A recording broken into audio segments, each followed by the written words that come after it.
wait a week or two. I don't remember the last Tom Cruise movie I've seen. It was Now that I definitely think for about it. me a Mission Impossible movie of whatever the last one was.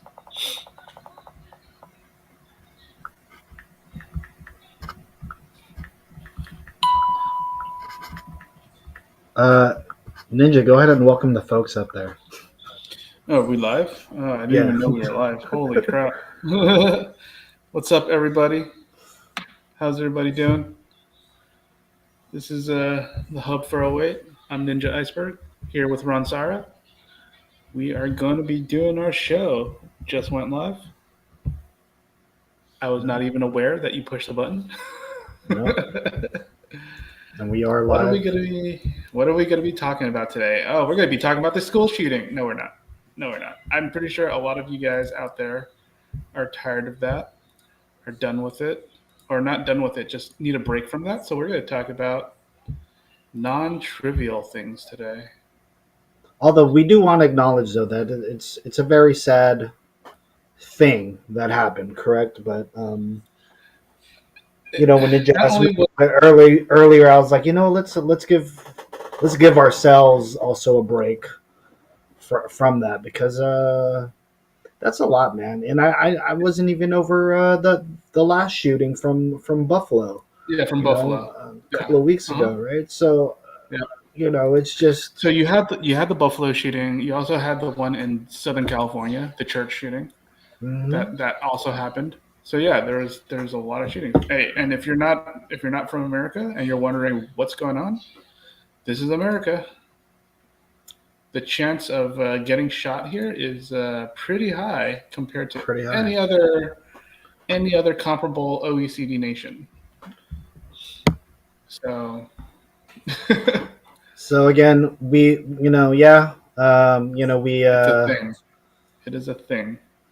we do want to stress the fact that even though we hate going through some stuff like that, we're going to talk about some fun stuff though here today. We are also live on Kumu.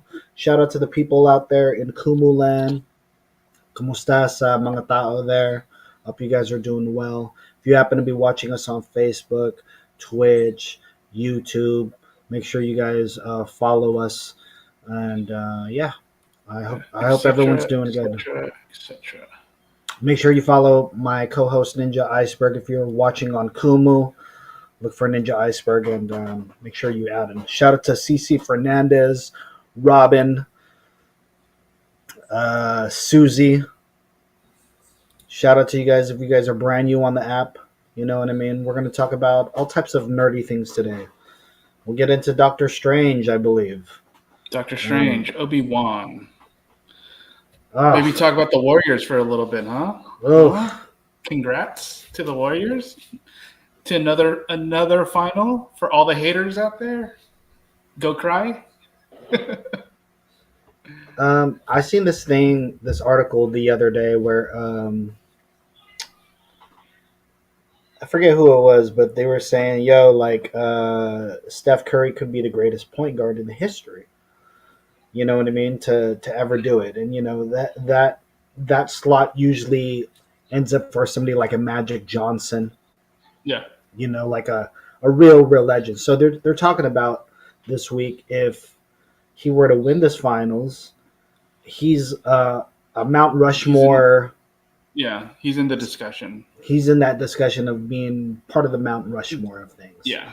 Yeah. The GOAT. And I would have never in a million years in my lifetime think or thought that we'd see that in our Oh, sure. lifetime. Hi Dej. Uh, How are you, a, Deji? for a Warriors player, right? Like let's not It's get it crazy. twisted.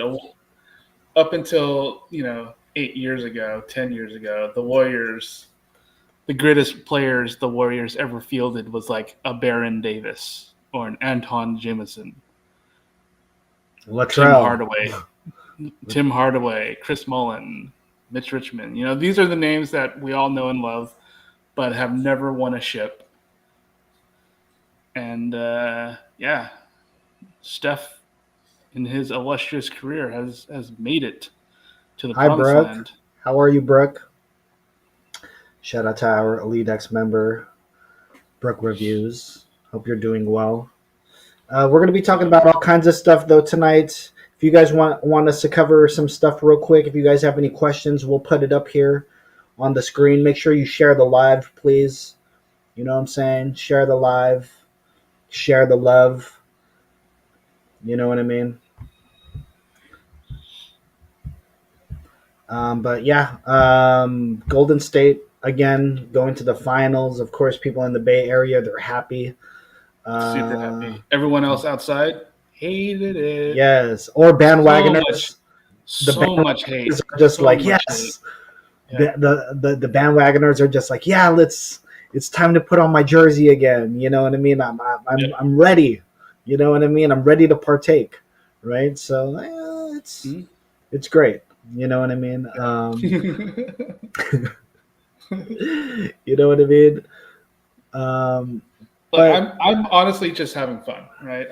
Like after so many years of just being in the cellar, having the Warriors just constantly be in the discussion. You got your homegrown heroes, you got your reclamation projects. Like how many people on this team is like cast-offs from other teams? Andrew Wiggins is your biggest one, obviously, but also got your GP. You got your GP2. Iggy is coming back. You got all these different people who contributed. Obviously, this past series, you didn't have Otto Porter, you didn't have GP2, you didn't have Iggy. Yeah, you didn't have those three guys, but this team is definitely just you got a lot of people who didn't believe in this team, and for good reason. After 2 years, you're after 2 years of not making the playoffs. I mean, you don't really know what you got. You get all these guys back. You get Clay back. You get all these different people. Wiggins is hitting on all the cylinders. Jordan Poole's hitting on all the cylinders. Kuminga is doing really well. You got random guys like Moses Moody. It's like, who's that guy? And it's like, yeah. So it's pretty exciting to see a team with a bunch of like young, up and coming, basically no namers. Just doing stuff. It's fun. And for all the haters out there, sorry, but you know, well, what can you do except just cry, just cry about it. That's really about it. That's all I can really say. Hey, everybody, everyone's coming in.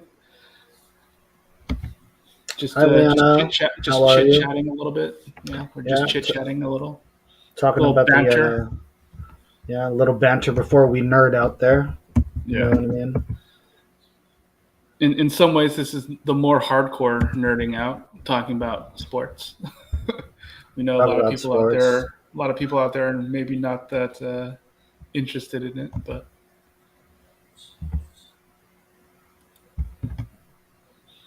How are you yeah, guys? How's everybody tonight? Again, yeah, we're playing catch up with pop culture. Shout out to you guys out there. Make sure you guys share this live.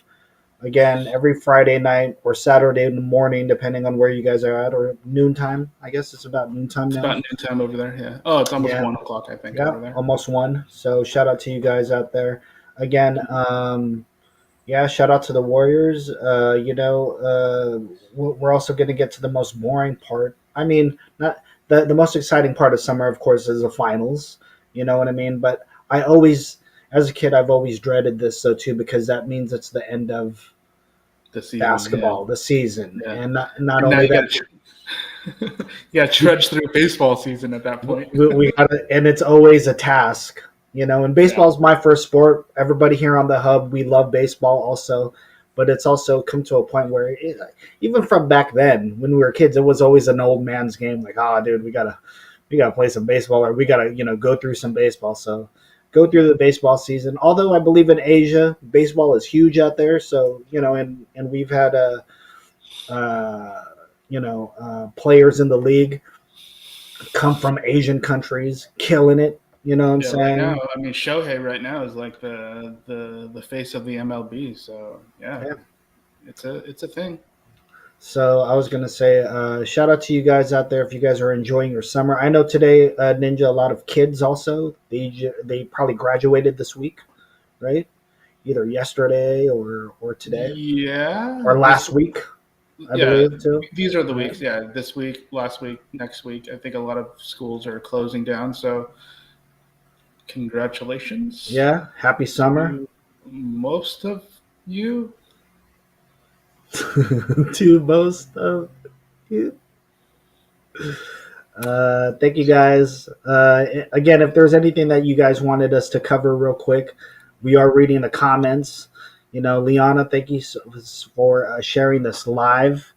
You know what I'm saying? Shout out to Brook Reviews also for sharing this live.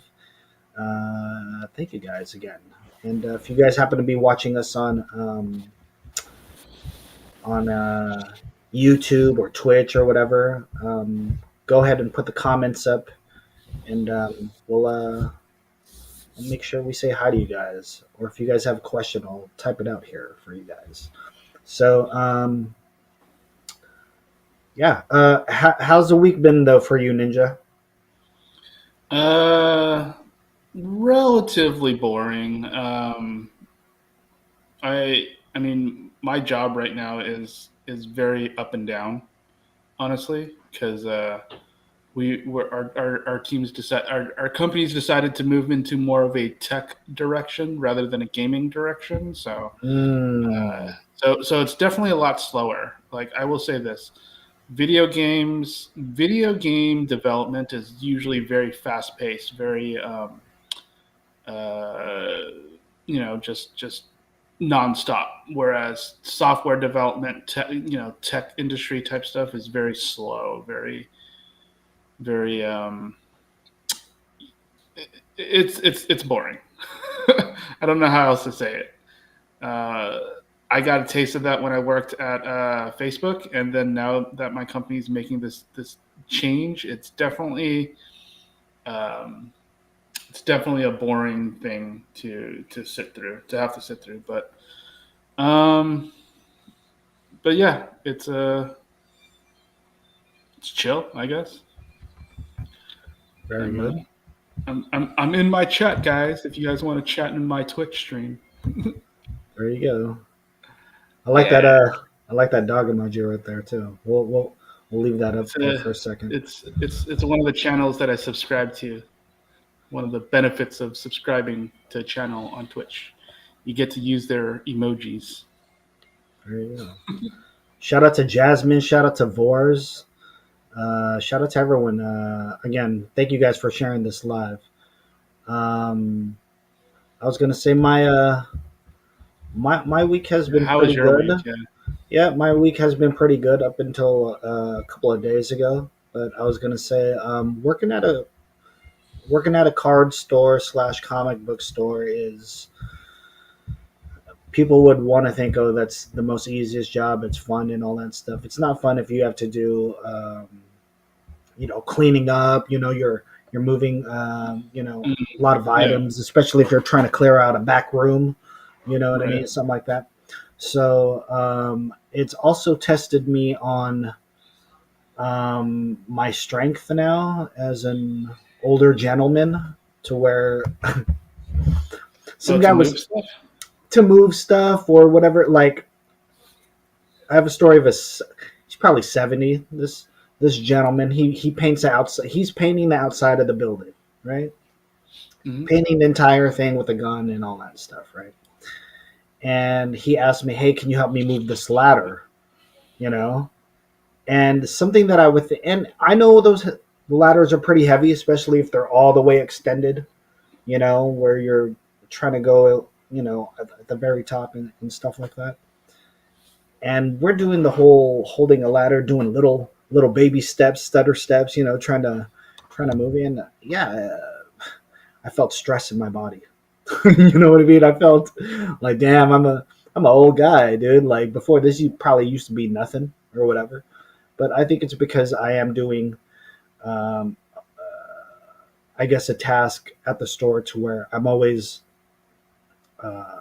crouched over, hunched over, using a lot of my back, all that stuff. So I do come home and I'm like, man, I felt like I had a pretty good workout, because I'm lifting things or I'm doing things. At the same time, you're also trying to absorb all the information you get at working at how do I say, a collectible card shop in its modern times. Yeah.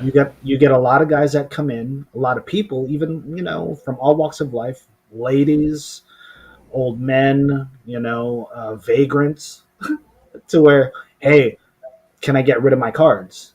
How much Yeah. will you give? So to see my boss, shout out to him. He's one of a lot of folks in a nice way. You your stuff or whatever it is. So I think it's interesting to see um, people's prices go and fluctuate overnight because of a bad Hmm. game, Yeah. Yeah. or even question, well, if that happened the other week, how come this guy's not getting no shine? Right. We had, we're talking about basketball for a second. The Warriors had probably the dunk of the year with, The Wiggins dunk with yeah, on Luca yeah. So you kind of poster. wonder, Poster. how come his cards aren't going up. You know what I mean? How come? So hold on one second here. I don't know what happened there. We got a variant, a ninja variant, right? Yeah. Yes.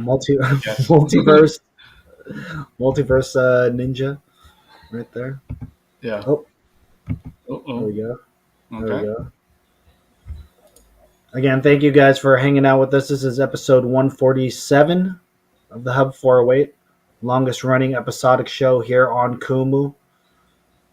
Yeah, thank you guys for joining us. Hi to Janelle. Shout out to Jasmine also. Thank you guys for joining us. Thank you guys for hitting those hearts. Again, please share this live. Paki-share nga, please. Salamat sa inyo. Thank you guys for hanging out.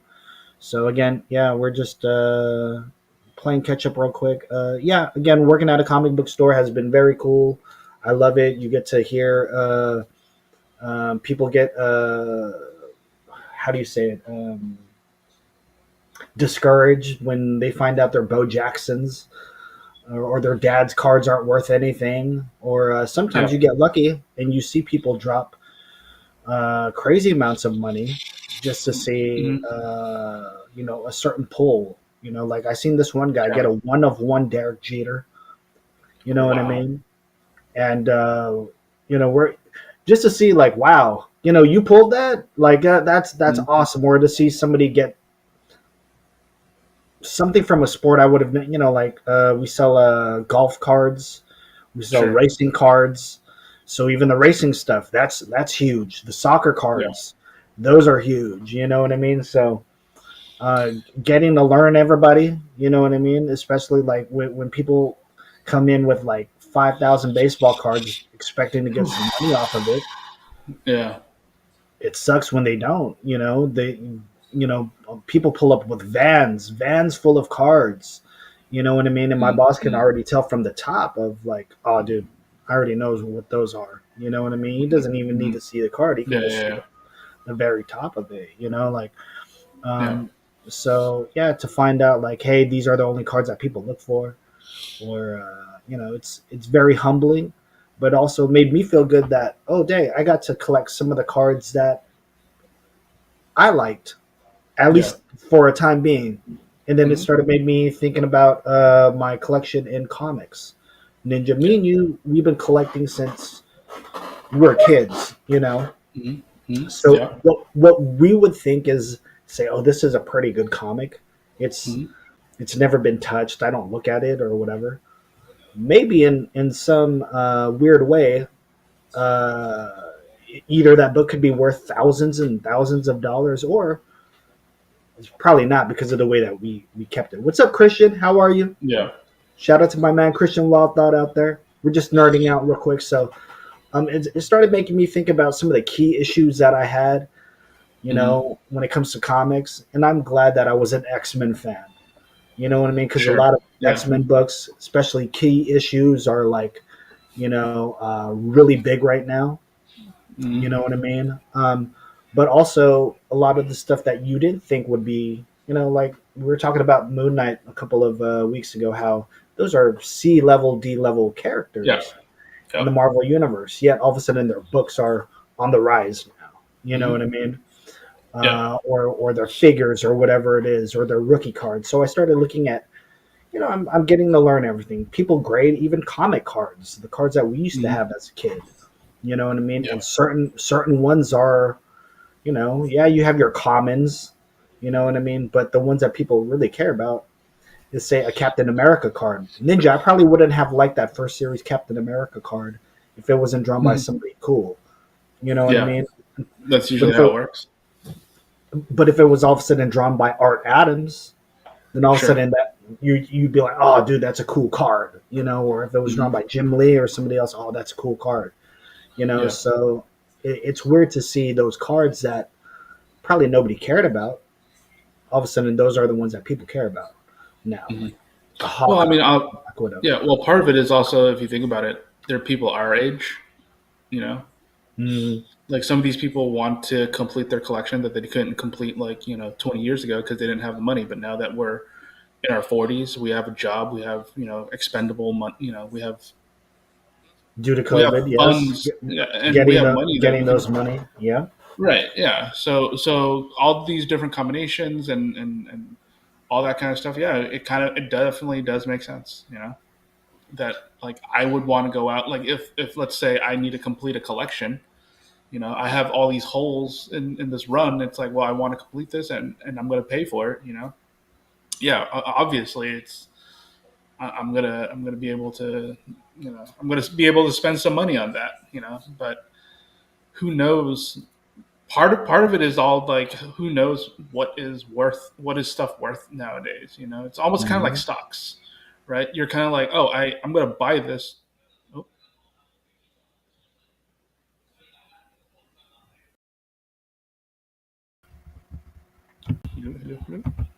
sorry about that, guys. okay. But yeah, I mean, but it is kind of like stocks in a way where it's somewhat unpredictable of what will be worth, what will be a worthy comic and what will not be a worthy comic, right? So, hmm and I guess that's part of the fun of it. But if you're trying to do it for the money, then yeah, it's gonna be hard to time it out. Same thing with like stocks. You can't time it out. You can't predict the worth. It's just, I wouldn't even try. Buy what you like. Don't even Yeah, worry about it. yep. And I've always believed if you're a collector of something or if you like something, you shouldn't put, I guess, stock into, oh, I hope this is worth something someday. Yeah. If it's worth something to you, I think that's cool too.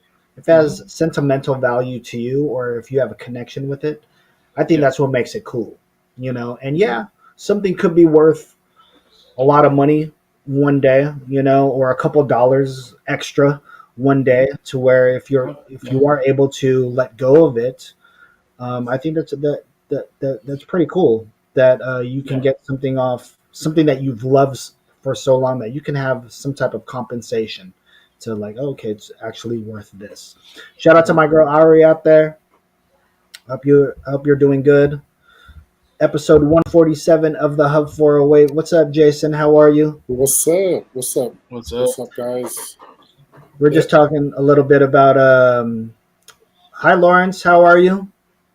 Shout out to my man Collecting Lawrence out comics there. and cards. We're talking about collecting comics and cards. We're talking about, like, even collectibles in general, to where you might collect something now to where some people might get collecting into the wrong reasons, to where they think they can flip something really Oh easily. yeah, Yeah. for Make sure. some money. Yeah. But it's, I think, well, I know Jason collects, he's collected toys and stuff like that. I think it's also cool to have a sentimental appreciation for the things that you do collect, Hmm. whether it's prints, comics, cards, toys, figures. You know what I mean? So where you love it so much, to maybe later on you are able to let go of it and get some compensation out of it. If something is worth $5,000, You know what I mean? But you love it so much. Hey, that's worth $5,000. To you, to where you're not even really trying to let it go. But if there's a time and place where you're like, hey, I'm down to let something go. You know what I mean? Mhm. I think that's a cool story for of how these things get taken care of and loved, and Yeah. one day maybe be put out in circulation again. Mhm. Because a lot of times we hold on to these things, and we're like, hey, I don't want nothing happening to this. I'm gonna save this. Like for Yeah. example, I seen this one hat that was at the store. It's a San Francisco Giants hat, and only 250 were made of this hat because it was put out during Bruce Lee Day, I believe. Mm. So it's his Okay. logo. It's kind of like his own version of the Jumpman. Instead of Michael Jordan doing, it's Bruce Lee doing a kick. Yeah. You Yeah. know, Yeah. small SF on the side, signature. Right here, That's pretty sick. That sounds pretty dope. and on the bill, it's a picture of him. You know, Ooh. um, Yeah. very That's cool, dope. right? Mhm. So I'm like, how much? You know what I mean? How much? I am trying to buy this right now. Hi, Damien. I see Damien down there. Elite Baby X. Make sure you follow Elite Baby X. I see In Between also. Shout out to my man Charles out there. We're just talking about collectibles and stuff like that. So, again, I seen this hat. It was a Bruce Lee hat that was given out on maybe Bruce Lee night, like 2018. Only 250 made. And I was like, how much is that? You know what I mean? Because I'm down to pay if the price isn't ridiculous. You It's know what I mean? reasonable. Yeah. Sure. If it's Mhm. reasonable, because it's already kind of messed up. It's bent a certain way. You Hmm. gotta kind of doctor it and all that stuff. So yeah, uh, d- Ninja. I know you don't really collect stuff no more, but you have certain knickknacks laying around or whatever. But maybe from the Sure. past, what is a collectible or something that you've had a lot of sentimental value for? Whether it's Uh, yeah. I have a lot of figures from back in the day that I've kept around. Some Mm, older McFarlane toy stuff that I like to keep around. He came out with like a run on like anime stuff back in the day. So I've mm-hmm. got like some Tenchi Muyo stuff. I got some Trigun. Ooh, I got a Trigun figure. I have I've got those. I've got the Kaneda and the Akira bike. That kind of nice. stuff. Going for Uh, 250, by the way, just the bike alone. I've got some Oh My Goddess figures from McFarlane Toys. I broke them open too, because I'm Wow. like, you know what? I don't care. I'm just gonna open it and I'm gonna display it because Mm-hmm. for a very long time I'm still very much this way. Is that like some of the stuff that I collect, especially artwork, sculptures, things like that, that I really like. I think they should be displayed. I think we should display it and have a chance to take a look at it. I've got stuff like right now sitting on my desk, like like these Magic the Gathering stuff, right? Where it's like they're in a box. Magic is hot You know, again. Crazy. I don't It's know. hot Has it again. ever really gone away? No, I It don't think hasn't. so. No, it hasn't. No. I mean, it's gone off of ESPN, but I think it's still generally very popular. But yeah, I've got these. I've got this. This stuff right here. This is Secret Lair. It's got art of Bob Ross art. Uh, Oh, they took some nice. of his art and they put it on these cards, these mana cards. And so I have them sitting around, but they're in a box, hidden away. And it's like, dude, I need to find something to display these cards on, because why would you not want to display Bob Ross art? You know, Mm-hmm. like if you have some pretty stuff and you're a huge fan of this stuff, you should display it. You should bring it out. I've got Lego stuff that I still haven't built. I've got Gundams that I still haven't built, and those are probably some of the Gundams is probably worth something right now, but I haven't built it yet because I just don't have anywhere to put them. So I've got these little knickknacks. I got these toys. My comics, obviously, are probably worth something nowadays.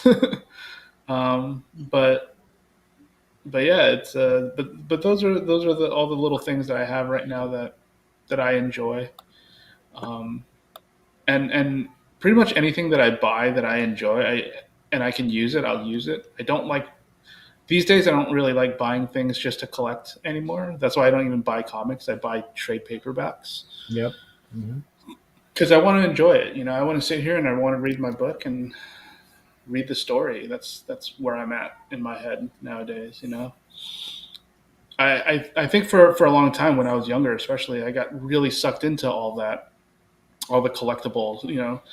Like it's like, dude, should I start buying this shoe? Should I get this shirt? Should I buy this hat? Yada yada yada. Oh, this brand is collabing with this brand. It's like, ooh, I need to get that. And it's like you get this FOMO, you get this. I need to own it, and it gets really, really like. Luckily, I've never been one to even have money to spend like that, so I never did that kind of stuff. But I'm pretty sure if I had the money to just spend, I probably would have, Mhm. and then I would have looked at it and been like, "What am I doing with this?" What am I doing with this random collab T-shirt that I spent $125 on? Is it really worth anything? No, it's not. Well, it's funny you say that though, right? It's funny you say that though because when I look back at some of the stuff that I was into that I didn't even think would be worth anything, we do get surprised of like, oh dang, that book's Sure. actually worth something, or this is actually worth something. The one thing that I've been surprised of is clothes. One thing that I've noticed is I don't know why I fell into this. I fell into this wormhole of Batman 1989, and I think it's Okay. because I Yeah. watched a documentary about Batman 19 or about the year 1989. It's a 6-part series. I think it's on Hulu. But one of the things that they had talked about how properties like Batman, Little Mermaid, and something else, I believe, just completely changed the way films are, marketing, Mm. merchandising, all this stuff, right? And I was like, dang. I was like, now that I think about it, Batman and Simpsons was my freaking uniform when I was a kid. It Sure. was it was nothing but Batman shirts. It was nothing but Bart Simpson shirts, right, or whatever it Yeah. is. Yeah. Yeah. And I'll try and go and look at that stuff from back in the day, and some of the really dope Batman shirts that you can only get at the comic book stores at the time, Hmm. you know, Yeah. Yeah. those are worth a crazy, crazy amount of money. Mm. So when I had recently hit up a friend, I was originally supposed to go down to the Bay this weekend. My friend actually sells at the flea market. Shout out to my man DJ. Um, I was going to say Ninja. You might know his older brother Eric. Eric Sablani played football, I Oh yeah. believe Yeah. also. Yeah. I, So I, I knew him. so his younger brother DJ, all of a sudden he's, oh dude, check out these shirts that I'm doing, right? Hmm. He's kind of doing like a bootleg 90s style of like the all over print stuff. Very cool, right? Using comic pages, you know, Yeah. really cleaning it up. But he also has the vintage stuff from like Mm. 91, 1990. And Yeah. I'm like, oh dude, how much is that Wolverine sweater? And you can tell it's old. It's an old gray Mhm. sweater, but the image is just so cool, right? And it's that art from the 90s, from the early 90s, and you're like, dude, how much is that? You know what I mean? Of course, although justified, a ridiculous amount, the worth. So I was gonna say, yeah, maybe if we had the foresight to maybe even know that, man, all the things that we collect will eventually Yeah. be worth something to somebody someday. Yeah. Like I'm Jason, fairly certain. I'm fairly mm, certain if you bought like the Wu Tang Clan Punisher jacket that was available back in the day, or the Ghostface Killer, you know, Ghost mm, Rider jacket that they had back in the days, it'd probably be worth something. Something like that, something along those lines. I'm pretty sure they'd be worth something. Jason, I was going to say I know you collect a lot of stuff, but one name one item from either the past or or in your collection now that you actually hold some pretty good sentimental value to it, whether it's Oh, this a one's book or whether it's whatever it is. So, yeah. what would it be? I think And how'd you get it too? By the way, that's a good so. story. Also, So one of the hunt. the first. I think this is more sentimental to me than anything because this is actually the first Transformer that I bought as a masterpiece. So it was like Mm, it was a okay. Rodimus Prime. It was a Rodimus Prime Oh. masterpiece. So I bought it retail for $60, Oh, what a good price. and then I had it, and then I think like 8 years down the road, I was just talking to a guy at a convention. I just don't remember which one, and then he was asking me, "It's like, what do you have?" And he was saying, "Well, I have the Blaster San Diego Comic Con exclusive that I think it was either my friend's brother got it for me or Joff. I just don't remember who got it for me. And then the other one was the Rodimus Prime exclusive that I got. I think I got it at Toys R Us too. It's like $60, and then he's all, "How much do you want for it?" He's like, "I don't know if I could let it go," and he offered me 150. I just Oof. didn't bite because it was just you know, it's like the first ever Transformer that I bought with my own Mhm. money. Yeah. Right? So now just like even like looking at it now, it still ranges from 150 to $200, which is Mm. hella crazy. Uh, I've got a Rodimus Prime right now at my house. It's a die-cast one. I have no idea how much that's worth. is The it My OG brother got one. it. My brother got it for me a few years ago. It's not OG. It's just a. It's one that came out not too long ago, but is it maybe is it 5, 10 did years it ago. was it like the masterpiece that came in the black box?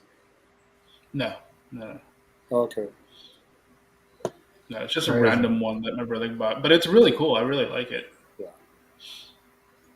yeah, because the one I have is a Hasbro. The other one is more of the Tommy Takara Yeah, one, and that I think this one's a Tommy one. okay. If it's the one that I'm actually looking at, unopened, it's at 280. Oh, I don't. I have no Yeah. idea.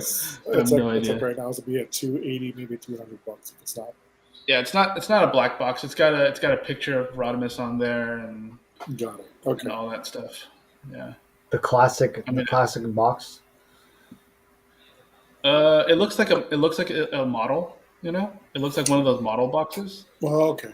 Got it. Yeah, I have it somewhere lying around. I popped it open to take a look at it, but I've never played with it Hmm.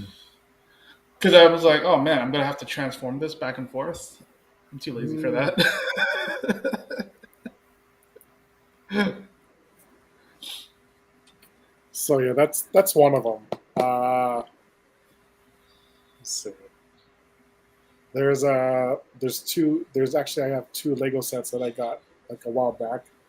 One that I bought and the one that Ron bought for me as a gift. I don't know if it was either for my Mm. birthday or my graduation. So the one he bought me was this was during Phantom Menace. So he bought me the Sith Infiltrator for my birthday. Ooh, Damn, I don't even okay, remember that, nice. dude. Yeah, I still have that. That's why I That's remember. I crazy. was like, you got it for me. And then the Nice. other one is it's somewhere in the house, but I still have Anakin's Pod Racer. The very Oh, first, that's a classic yeah, one. Yeah, the very first version of that. I don't Uh, know if I might have had that too. I'm not sure if I might have had that Yeah, also. I was like, oh, I just I just remembered. I have. Okay, go on. Sorry, sorry. no, I just because I just wanted an Anakin figure, like the little kid Anakin. It didn't make those back then, right? Lego kid figures, right? It Yeah, was kind of a Mini unique, figs. yeah, kind Yeah. of minifig. they had to shorten the legs, which is hella funny. Yeah. I just remembered. I have a couple things that are probably not worth anything to anybody, but Hmm. I still keep them around. Um, one of them is my V for Vendetta mask Oh, uh, yes. that I got one year when we went to WonderCon. Like it was one of those years that we went to WonderCon and I signed up to go watch the movie, but I couldn't watch it because we were leaving and it was only me. And it's like what am I gonna do? I can't. I'm not gonna watch the movie by myself while you guys are like doing stuff. So I didn't go to it, but they did give away stuff, and one of the stuff they gave away was the V for Vendetta mask. It's one of those shitty, cheap plastic masks, that you can still buy to this day probably. But it was because I got it for free as a swag thing, Yep. and at the time I was like, I was really looking forward to this movie because I really liked the book. V for Vendetta was one of my favorite comics. Alan Moore is one of those writers that you kind of do have to read if you're going to be into comics. He's Hmm. one of those legendary writers that you need to know about. And V for Vendetta is one of those kinds of things. And yeah, so I have that shitty little thing. It's just sitting there on my table, but I have it, and I'm personally just really I like it. I know there's a lot of like negative connotations with it nowadays with QAnon and or just Q in general, just all these different things, or anonymous, whatever. Yeah, anonymous. Sorry, not QAnon, but anonymous, anon, and all that. The 4chan stuff. There's a lot of negative stuff with it, but at the same time, it represented a really awesome time. When we were younger and going to cons and hanging out and just it's a souvenir of that time, which Hmm. I really really value. And the second thing that I remembered having is you remember the little dice that Han Solo had Yes. in the Cool. solo movie. Yeah. So I have one of those that I got for free because I went to a free screening for them when I worked for Disney, when I worked for Lucasfilm. They would bring us to San Francisco and we'd get to watch the movie before it came out, before everybody got to watch it. It was super secret. You had to, sign your NDAs, and you couldn't tell anybody what you were doing and all that kind of stuff. Like, you could bring a friend, but it was super secret, super like, no one knows anything about anything. I have like a bunch of posters as well from when we Oh, watched nice. like Rogue One or some shit like that. I don't remember. So yeah, but one year they gave us the little dice, right? The little dice that Han Solo has in that movie, and obviously he also has them in the original trilogy. But you don't. But it's not as noticeable because in the Solo movie he actually grabs it and puts it on his speeder or whatever, and so they gave that to us. It's probably not worth anything either, but it's just one of those really cool little souvenirs, and it's really hefty too. It's like made of metal, I think, which is which Oh, is actually kind nice. of surprising. Yeah. So yeah, I have that hanging up in my room. Just I have a random nail sticking out, and I was like, what am I going to do with this? Oh, I got a random nail in my room. Put it right here. So I just yeah, it's those are like a couple of trinkets that are probably worth nothing to anybody, but something that I will keep around for a while. I think. I was trying to think about what I have in my possession that is very sentimental to me, and I think I might have told this story already on the hub before. But I was thrift shopping one day, and I was wearing this one jacket that I'm kind of known for wearing. It was a jacket that was handed to me by my cousin Cheryl when I first started thrift shopping in my early 20s, or no, probably like maybe my senior year in high school. I started going thrift shopping and stuff, and even back then, I would rummage through, say, the women's section and try to find the most gaudy, huge jacket that I could find. You know, so I would buy all these weird 3 link quarter jackets. You know what I mean? And not knowing that years later, not knowing that's how the style would kind of evolve to, which is kind of cool, right? Mm. To kind of be on that. But I think I was more influenced by say the Beastie Boys when I would see them wearing these crazy jackets. It's like there's no way that's a guy's jacket, you know what I mean, or whatever it is, right? So my cousin though actually he gives me a jacket, really nice, really old. I've gotten it repaired also, but I remember. Long story short, um, at the end of this transaction that never happened, the guy almost offered me almost like $3,000, for my jacket. And people were like, "Why did you not give it up?" Like a jacket that was, you know, I just had it for so long. It survived. It did I have mean, sentimental people, value to me. that is the dream, right? The dream. The thrifting dream is that you And it was find a treasure. embarrassing. It was also embarrassing, Ninja, because all these people are watching this gentleman like go from 300 to 500 to 1,000 to, hey, look, I only have two on me right now, but I'll give you an extra 1,000 if you know what I mean. Like if I could Three three racks, and you racks, didn't. Holy shit, dude! and I was like, I can't because I know I'll never see this jacket again. Hmm. And maybe a part of me was like, yeah, you're stupid. Where other people like, oh, yo, you're stupid, you should have done that. But nah, this jacket really meant something to me because it was given to me from a family member. Not only that, it was a bond. There's a Yeah, story behind the jacket. yeah, There's clearly sentimental value to where it's like, dude, you could offer me all the money in the world and I probably wouldn't budge. I do yeah. want this jacket. That's honestly pretty awesome, right there. You Those are the know, kinds of things where, yeah, that's a story right there. But I will say one thing that one item you did bring up. I also have sentimental value to that. You were talking about the Guy Fawkes mask from V for Mhm. Vendetta, correct? Yeah, yeah. My first time going to San Diego Comic Con, I believe they were dropping the trailer. So Hmm. that was probably the year before.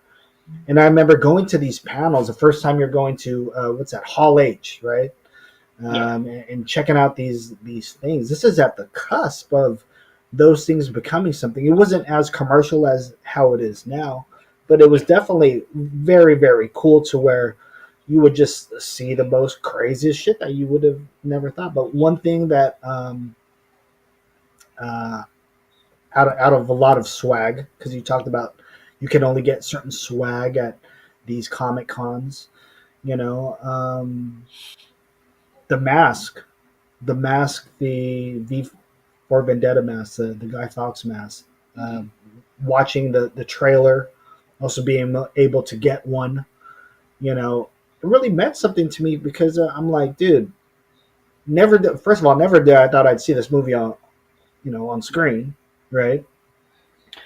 But you're like, dude, this mask is just amazing to have as a pizza. I know you're talking about, oh, it's kind of cheap plastic. It actually wasn't. It was actually some pretty good plastic.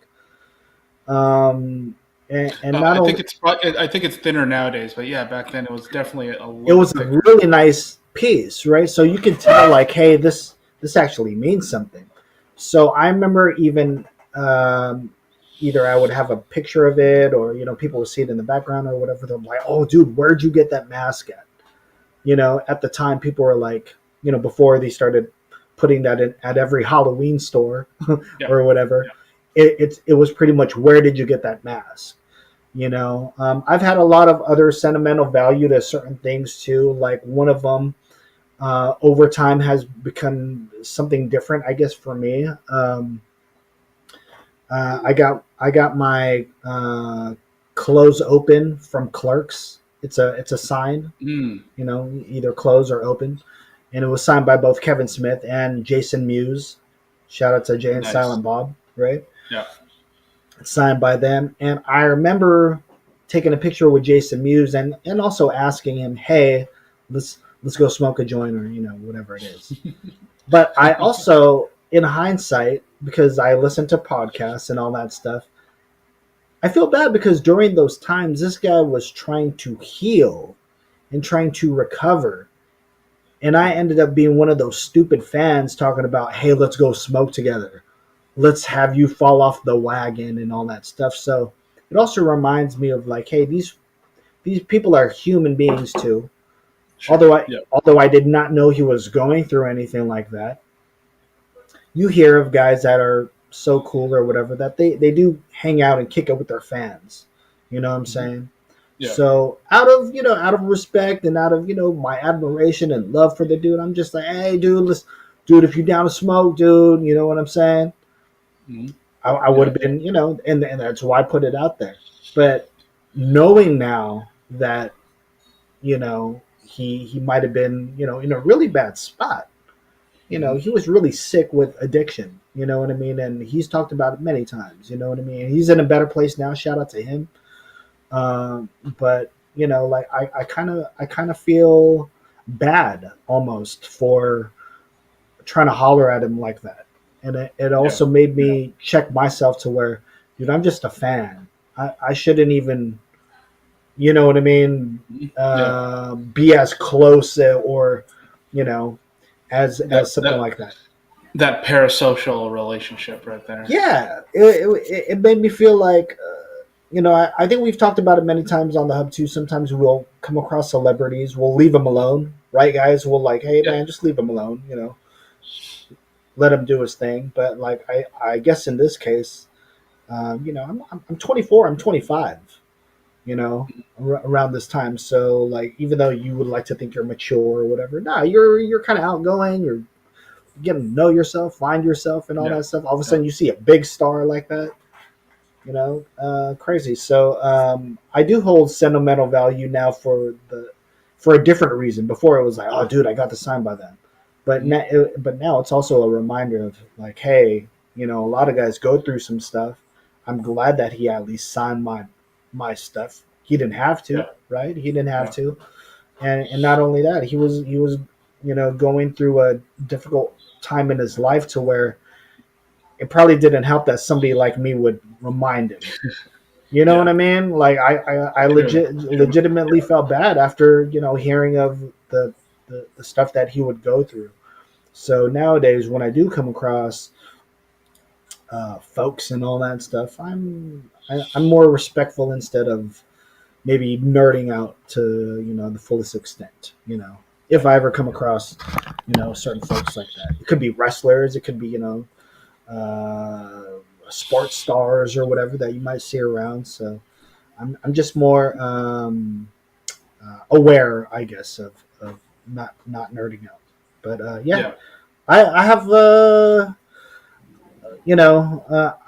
I think all of us here are nerdy in some type of way where we've collected over the years and stuff like that. So I think the stories that Yeah. have emotional attachments to the items we have are the Mhm. cooler ones, like that one that you talked about, Ninja, about how your brother got you that The robot. Rodimus. Yeah. Yeah, It was a Rodimus Prime. Yeah. and let's not lie, Not guys. I not mean, not a hot rod. Not a hot rod. Rodimus. I was gonna say Rodimus is one of the most. Oh. Oh, three. I'm just kidding. Oh my god.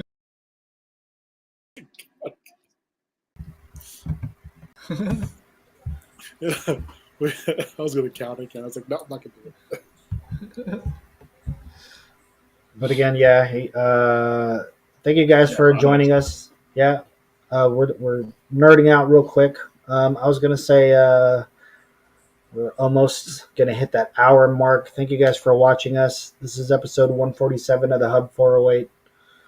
Thank you guys. I also have a lot of stuff that I collect. I mean, I can't really say that I collected them, but stuff that I got from work.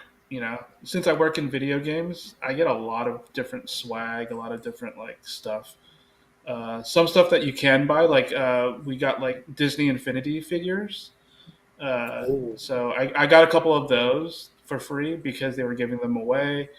Mugs and all that kind of stuff. Obviously, T-shirts. Obviously, marketing type stuff. There was a comic book actually when we were working on a Marvel game. There was a comic book that Disney put out. It's one of those shitty marketing things.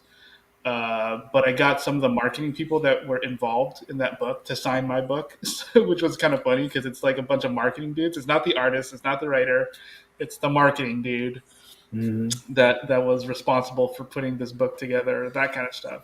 So I got a lot of random things like that, toys, just video games.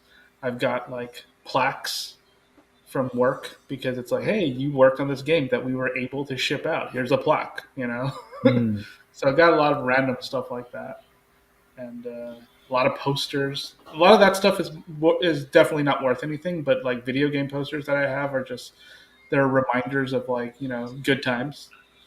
You know. If you find So the right collector, of course they'll. I mean, Yeah. obviously, but again, it really depends. There's some stuff that's very personal because like when our Disney studio shut down, someone drew a piece of artwork of the game that we all worked on and Nice.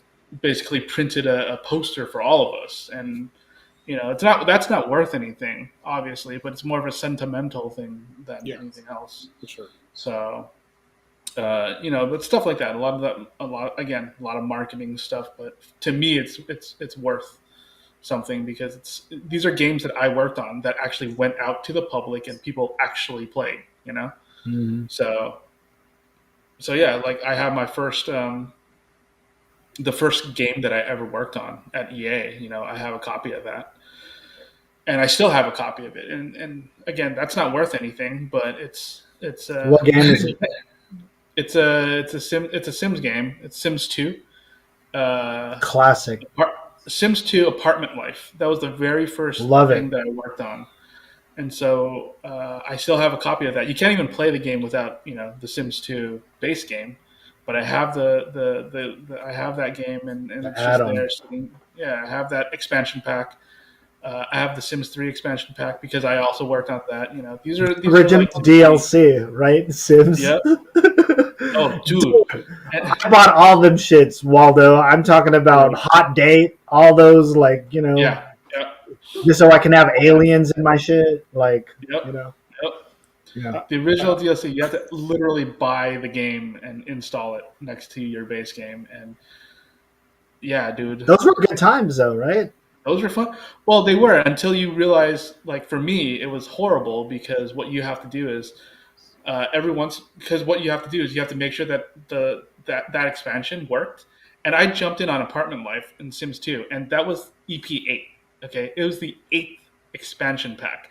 So what we have to do every once in a while is you have to do a full install, and this is an actual install off a disk. You Mm. put your Sims 2 disk in, you install that, you put your EP1 disk, you install Ugh, that, EP2 install that, and ugh. you sit there and you slowly install every single expansion pack to make sure that everything worked the way it's Mm. supposed to work. And then every once in a while you'll be like, I'll do, EP5, 6, and 2, or you'll jump around and do stuff and see what happens. And it it was it was very tedious, but for me it's very good times because these are things that this is what I worked on. This was stuff that I basically grew up on, I guess you could say, in the industry. That's what I grew up on, so that's And where one I of the most learned to iconic games, too. I mean, yeah. The Sims is such a. Dude, I remember staying up very late just looking for wallpaper, or looking for certain design, like, oh, that's a cool couch. Let me download. Remember how the creators would just like go off That's and on Sims 3, I think. Sims 3. right where people you would just find so much custom stuff online to where it's like, oh, let me make my Oh, house you're like talking about this, yeah. Actually, you know. those stuff, dude. Right now, the modding community is so huge in Sims. It's just Hmm. it's such a it's such a weird gray market because EA doesn't make any money from it, but they also obviously don't want to shut it down because people will they have to buy the game to download and install these mod packs. And if they don't have the game, they can't use these mods, right? So they don't want to fuck up that balance too much. So yeah, it's pretty wild how popular it still is. I remember the first time I made like an Avengers type mansion setup where it's like, all right, we'll download all these skins and they'll be Yeah, superheroes. yeah. So all of a sudden it's superheroes trying to, you're figuring out the story in your head. Okay, they're not superheroes anymore. What are they going to end up doing? Who Mm, do they become? Who do yeah. they interact with? And then you're like, It's no, very no, fun. Captain America, why are you? Why are you setting your kitchen on fire? No. Steve Those are Rogers, great memories. you dumb fuck. Iconic game. It's such an iconic game. What's up, Mike? Like, whoa, how are you? Shout out to Joey also. Shout out to Jackie.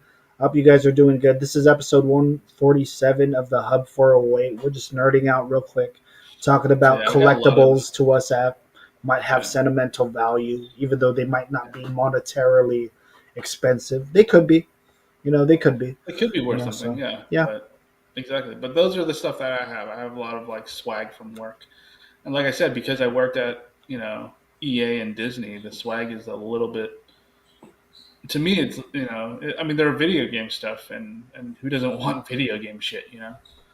So I just thought about another piece of swag or another piece of my collection that I was like, okay, I would have never thought to obtain or get anything like this, but it was at KumuCon, and shout out to the homegirl Ruby Ibarra. But I was just like, you know what? Let me get my Jeepney signed, my Hot Wheels Jeepney signed by Ruby Yeah. Ibarra. Yeah. And I know that's probably not worth anything to anybody. You know what I mean? But it's definitely worth something to me. You know what I mean? It's definitely worth something to me just because I not only enjoy her as an artist. It was a token of friendship too, of being able to link up with her, talk because she's very much in the. I was like, "What do you collect?" Because one time I had her on Usapan Retro, and she was talking about her pops. She's into Funko Pops and stuff, but she's more of a shoe collector. She's like, "Dude, I'm heavy into shoes right now." And I asked her only because I think her husband is very much an action figure collector. So being able to get a Hot Wheels worth $1. It's literally worth $1. But trying to find a Jeepney, trying to hoard as much as I can. That's the only time I really felt like, dude, I'm becoming this guy now. You know what I mean? But to have a little piece, of culture, friendship. There's a story behind that piece. You know what I mean? She didn't go and write to Ron, you're an amazing dude. She didn't. No, she wrote her, one of her catchphrases. Isang bagsak, you know what I mean, and then Ruby Ibarra, which is dope. You know what I mean? So like, I probably wouldn't get rid of that. You know what I mean? It's something that I hold as like, hey, there's a story behind this. You know what I mean? Somebody that I did not think I could be a friend to, or stuff like that. And in Las Vegas, we definitely, you know what I mean.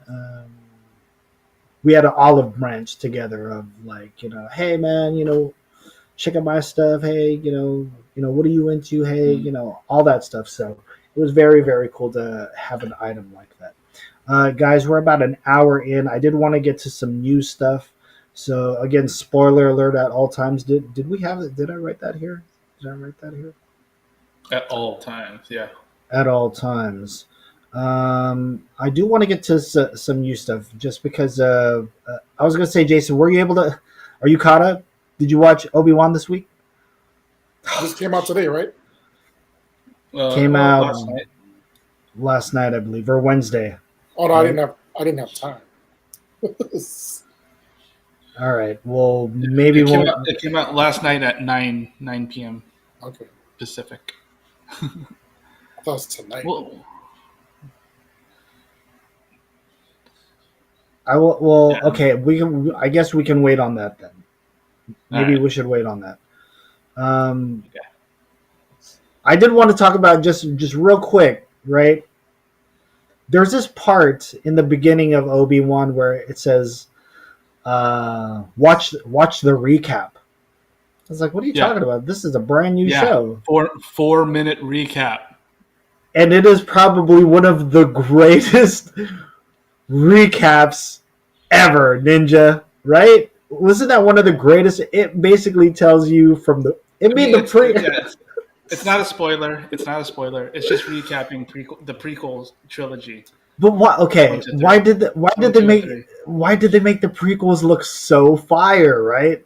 Was Yeah. it the different music they used? There wasn't anything familiar. It made me, and it's funny too because I did watch some of the prequels prior to Obi-Wan. I don't know why. I was Yeah. like, you know what? Let me check it out. I think I talked about it last episode. But Jason, when Yeah. you watch, it's very. I think they dropped 2 episodes, right? They dropped 2 episodes. Yeah. So Jason, when you watch that recap, that 4-minute recap, it is gonna blow your.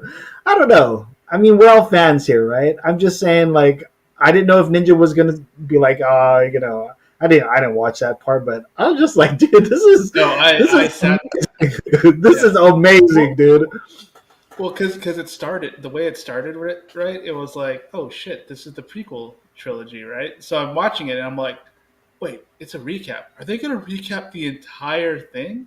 So I sat there and I just watched the whole thing and I looked at the time. I'm like, 4 minutes, dude. Holy shit.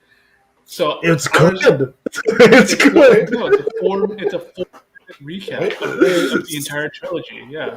They did that 4 minutes worth, Yeah. Yeah. and they Yes. fit all They three fit into 4 minutes. all three. I mean, obviously they do little things here and there, but they give you the basic gist of what's going Okay. on. Like they basically just throw you in and because yeah, they just basically throw you in, right? And That boom, opening you're scene too is amazing. so here's the thing about the opening scene. I was like, ooh, No, do we yeah, really no need spoilers. this? Yeah, no spoilers, but yes, Actually, no, I am gonna spoil it. I'm gonna spoil it a little bit because you they can't. Jason has to see that. He has. You can't spoil it. well. So part of it, there is a trigger warning. There is a content warning. Hold on. I will mute myself and I Okay. will not turn on the video. I'll take off my headphones. So I'm just going to be looking at your face, and Okay. then just Well, put a finger up okay. when you're Okay. done. Okay, just Okay, put a I'll finger put up a when thumbs you're up. I'll put a thumbs up. Okay. Okay.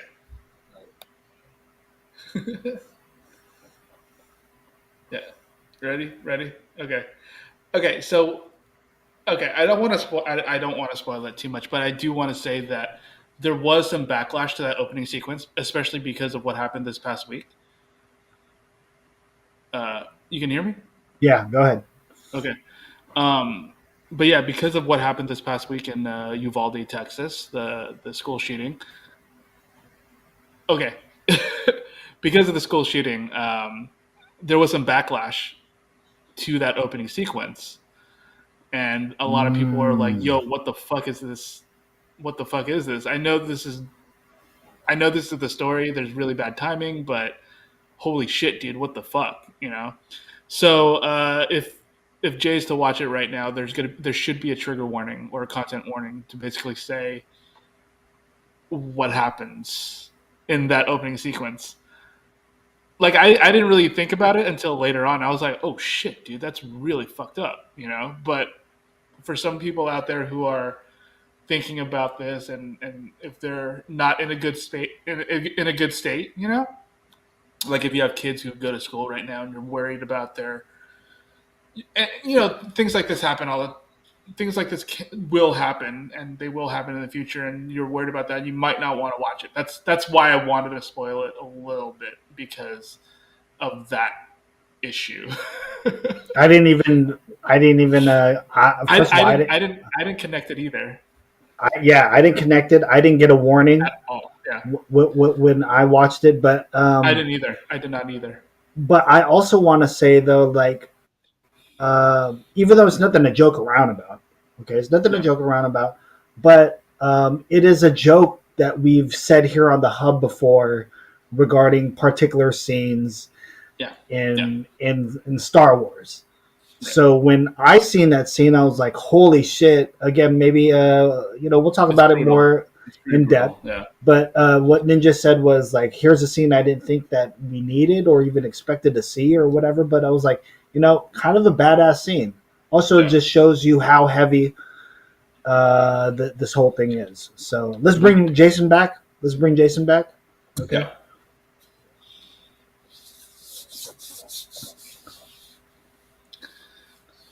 Shout out to Janelle. Shout out to DJ Adequate. I don't know if he's still here, but shout out to him. I was gonna say, We were throwing axes earlier. awesome. I was gonna say, maybe then we could talk about Doctor Strange, because I believe Ninja, who said he wasn't gonna see it just like me, actually ended up seeing it at the movie theater.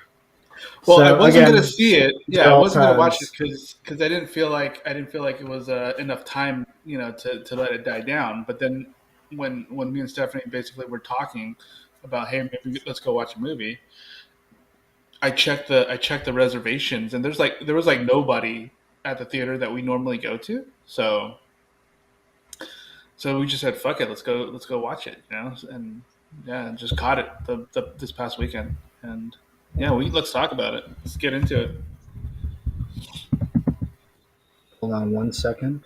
I'm gonna put up our topic here.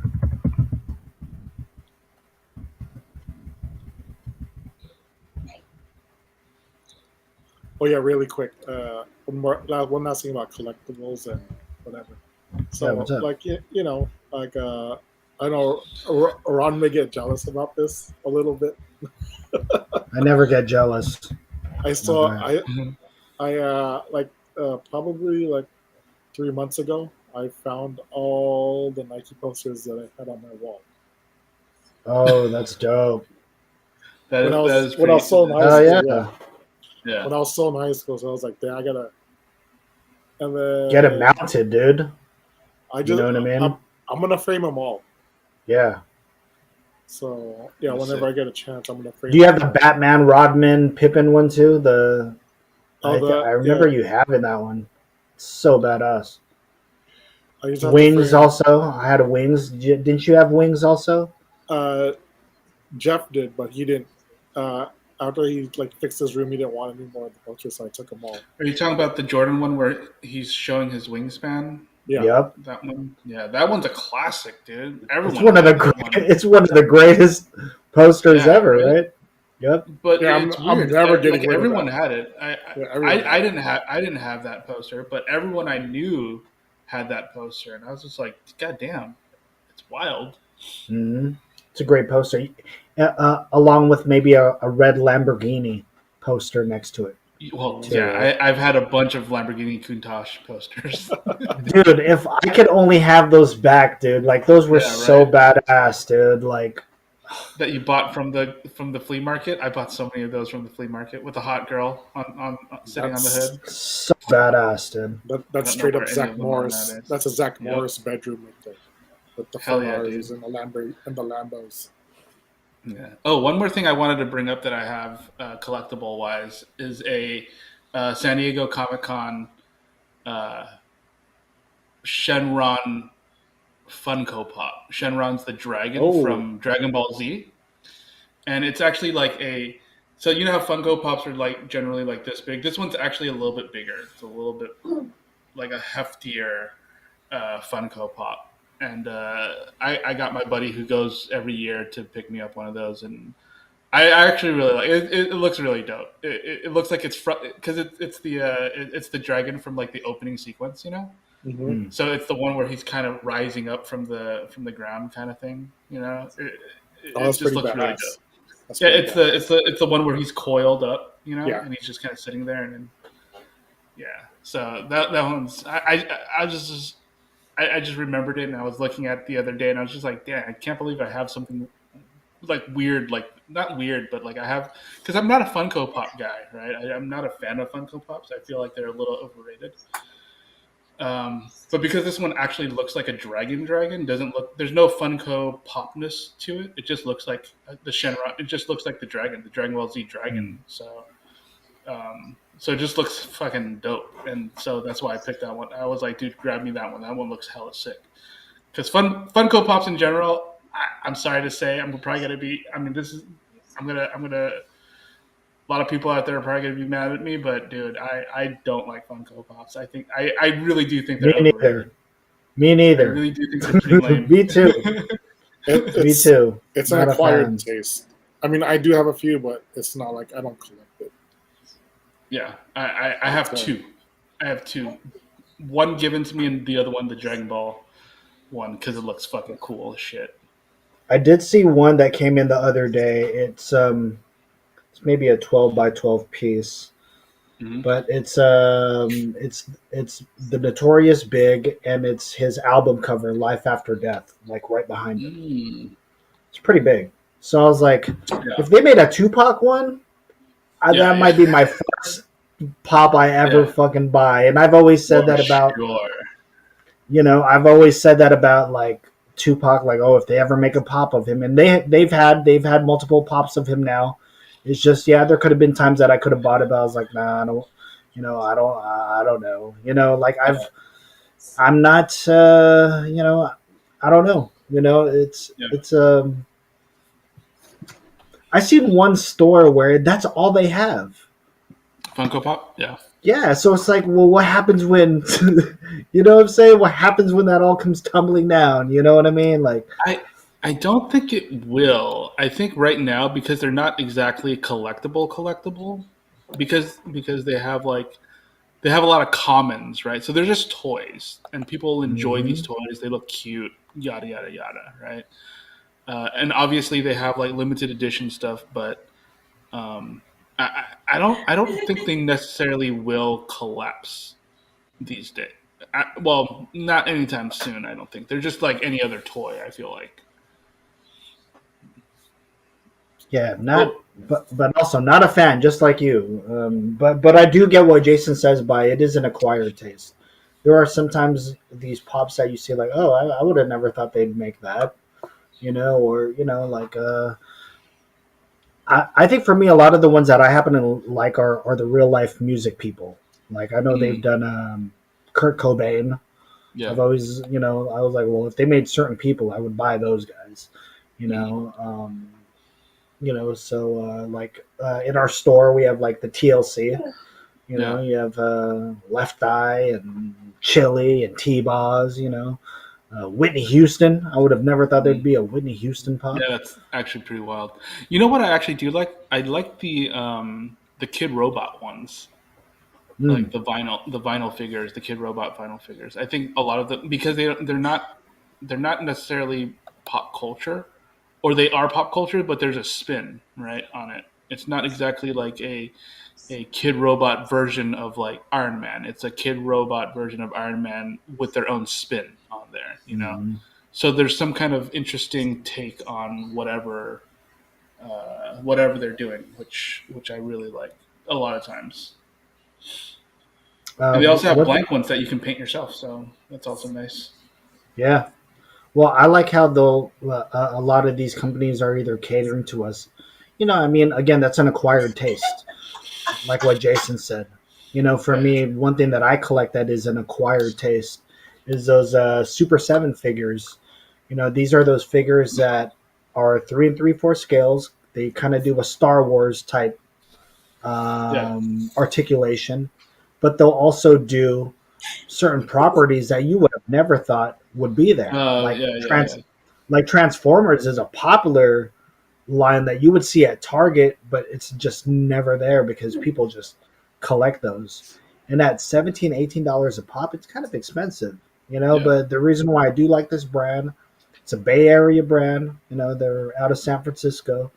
But not only that, these guys have taken all these licenses and made something really, really cool to where it's like, hey, my old vintage Star Wars figures from 1970s or the early 80s can now interact with. yeah. Um, Dude, they did NBA guys. There's a Mhm. Steph Curry figure. That's kind of awesome. How all right, I could take Steph Curry and put him in an X-wing.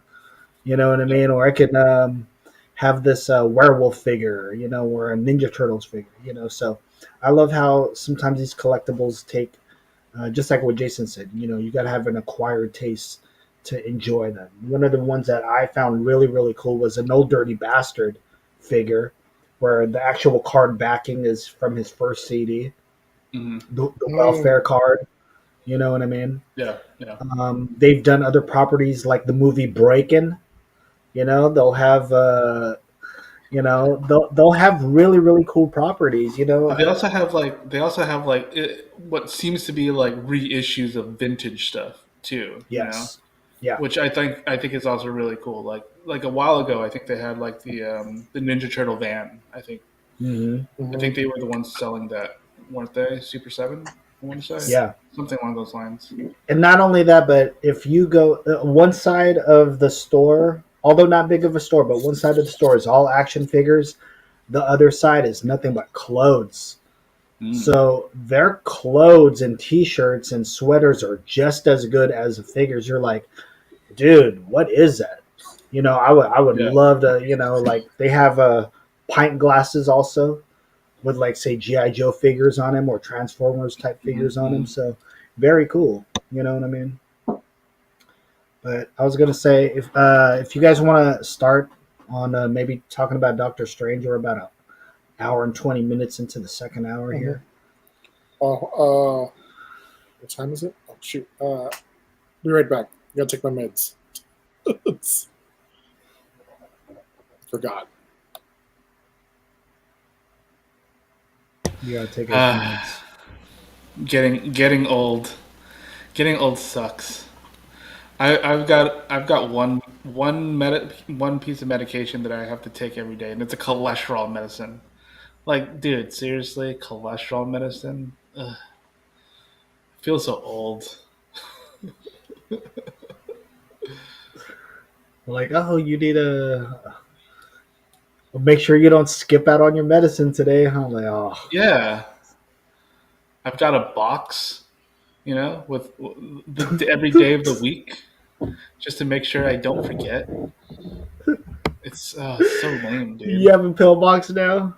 Yeah, Oh man, it's so dumb. But it's like, but I'll honestly forget to take it, and it's like, and it's only cholesterol medicine. Like I don't actually have high cholesterol. That's the weird thing, right? Like my doctor's like, I need you to take this because you could develop high cholesterol because you do have diabetes, which I don't currently have. I don't currently have diabetes, but I could get it again, obviously. And hmm. if my diet goes bad, or if I don't, continue working out or whatever. That's why I work out a lot, because I need to make sure I keep my diabetes in check, because I'm a fatty that likes to eat things. Um, but yeah, because I have diabetes, I have to make sure that my other stuff, my comorbidities, is in check. One of which is my cholesterol, which is not high at the moment either. It's just a preventative thing. So that's where I'm at with my. that's Do that's you where I'm think? at with my.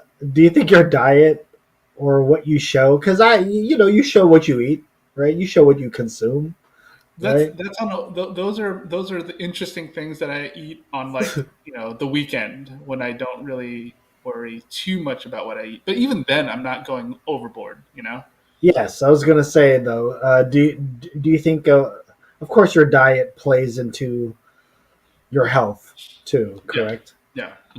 So, what are you eating a lot that you should not that you should not be eating? Like fried Um, foods. no, not even fried foods. Like, I mean, obviously there are some fried foods, but a lot of the stuff that I eat that I shouldn't be eating too much of is, oh, oh, oh, All right, go ahead. um, yeah, a lot of the stuff that I probably shouldn't be eating is like just carb heavy stuff and sugar heavy stuff. That's because of my diabetes. I need to stay away from carb heavy stuff. So, like, I'll go, like today. I was just out and about with Stephanie and her coworkers, right? And we went to a spot, and I got a burger. I just got a burger, my sides, grilled vegetables, and There my you go. drink, and my drink, water. So, even in that case, right? Like a lot of people is like, obviously burgers and fries, right? Obviously, I don't do burgers and fries. Interestingly enough, I'm not the biggest fry person, right? Like, I'm not the biggest fan of fries. Like if I go somewhere with a bunch of friends and they get French fries, I'll eat one or two and then I'm done. I don't really. I like the crunch. I like the texture, but I'm not gonna sit there and be like, oh my god, fries, fries, fries, fries, fries. It's like I'll grab a couple and I'm like, oh, I'm good. I'm one of those weirdos. First of all, let me say what's up to another weirdo that just entered the room. Shout out to Jake Montero, who's in the house. What's up, Jake? Shout out to Chi also. How are you? I was gonna say I'm one of those weirdos though, Ninja, where I gotta eat all my fries first before I eat my burger. I'm one of those guys. So if I go to McDonald's, I gotta eat my fries first, consume that before eating my. Interesting. That is pretty weird. Like when I used to eat fries, I would do it at the same time. Take a couple of bites of my burger, eat some fries. Just get a variety of things because I like variety. I like to mix and match my. I'm the weird guy that if I have a plate full of random stuff, I'll mix it together because I like the intermingling of flavors. My favorite pizza is combination pizzas. Fuck a cheese pizza, fuck a one topping pizza, because there's just no variety there. Though I will say one topping pizza, if anyone ever needs to do a one topping pizza, onion. It is awesome. Really? Pepperoni I find too boring, and it's too default for me. Sausage too default. Yeah. An onion pizza? Yeah, it's actually really good. Here's why. It is an excellent blend of sweet and savory. Because when you get cooked onions, it's a little sweet, right? And then you got all the other stuff that kind of adds to the savoriness of it. It is really good. I'm just gonna say that right now. It's really good. It's very good. Recommend. I'll recommend it at the end of the show. An onion pizza. Yep. But yeah, I'll be the guy that mixes things. I don't like the whole eating one thing and then eating another thing. I want everything at the same time. Anyways, let's get to Doctor Strange. Let's get to Doctor Strange. I'm gonna say it. I liked it. I enjoyed it. The jump scares were the best. I didn't really find that there were that many jump scares. No, there weren't. But I think there were a couple here and there, but not to the extent of like an actual horror movie. I don't know what people were saying. Like a lot of people were saying that this was like a horror movie. It's like there are horror elements. Yeah, it's not a horror movie. As scary, but it's definitely not a horror movie. It's got Sam Raimi's signature touches, but it's not a horror movie. Though they did have some homages. Yeah. Oh, yeah. There's the one Easter egg. Sorry guys, spoiler alert and all that stuff. But there was this one part where I was just like, "Yo, she looks like Carrie." Yeah. You know what I mean? She looks like Carrie, and that was intent. There was some intent with that Easter egg right there. But Ninja just said, "Oh, he liked it." Yeah. Man, I think I might be the only one here though that I didn't know how to feel about this. I didn't. I was like, "Yo, what did I watch?" Yeah. Though but it seemed underwhelming to me. I don't know. Was it? It seemed underwhelming to me. I was just like, dude, this is one of the first times that one of the few times, I guess, that I usually like Marvel movies. That was amazing. You know what I mean? This is more like, dude, what did I watch? Yeah. You know what I mean? What was this? That's how I felt. What was this? Even though, of course, I got everything. I understood it. I nerded out also at the times you were supposed to nerd out. You know what I mean? But I also felt it also felt very underwhelming. You know? Yeah, that's what I'm saying. Two completely different movies, too, from the first movie going into this movie. The first movie, even though complex at times and all that stuff, more fun, I guess, than this movie. This movie was more, yeah, we're blowing your mind with with certain things, but just trying to read the story or just trying to understand of like, dude, what did I just witness here? You know what I Mhm. mean? What did I just witness here?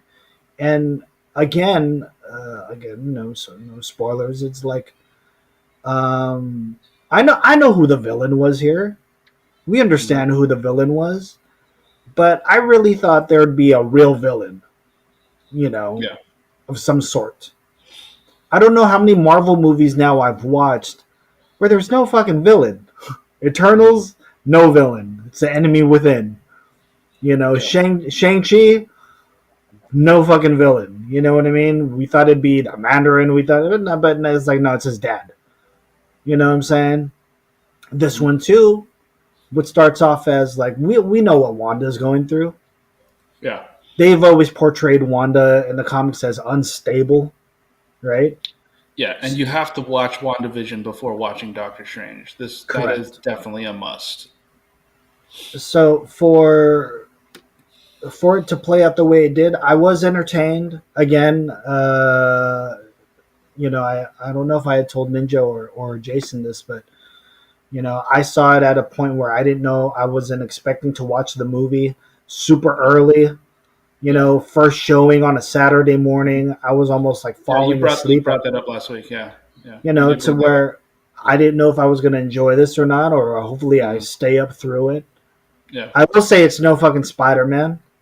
It's no Way Home.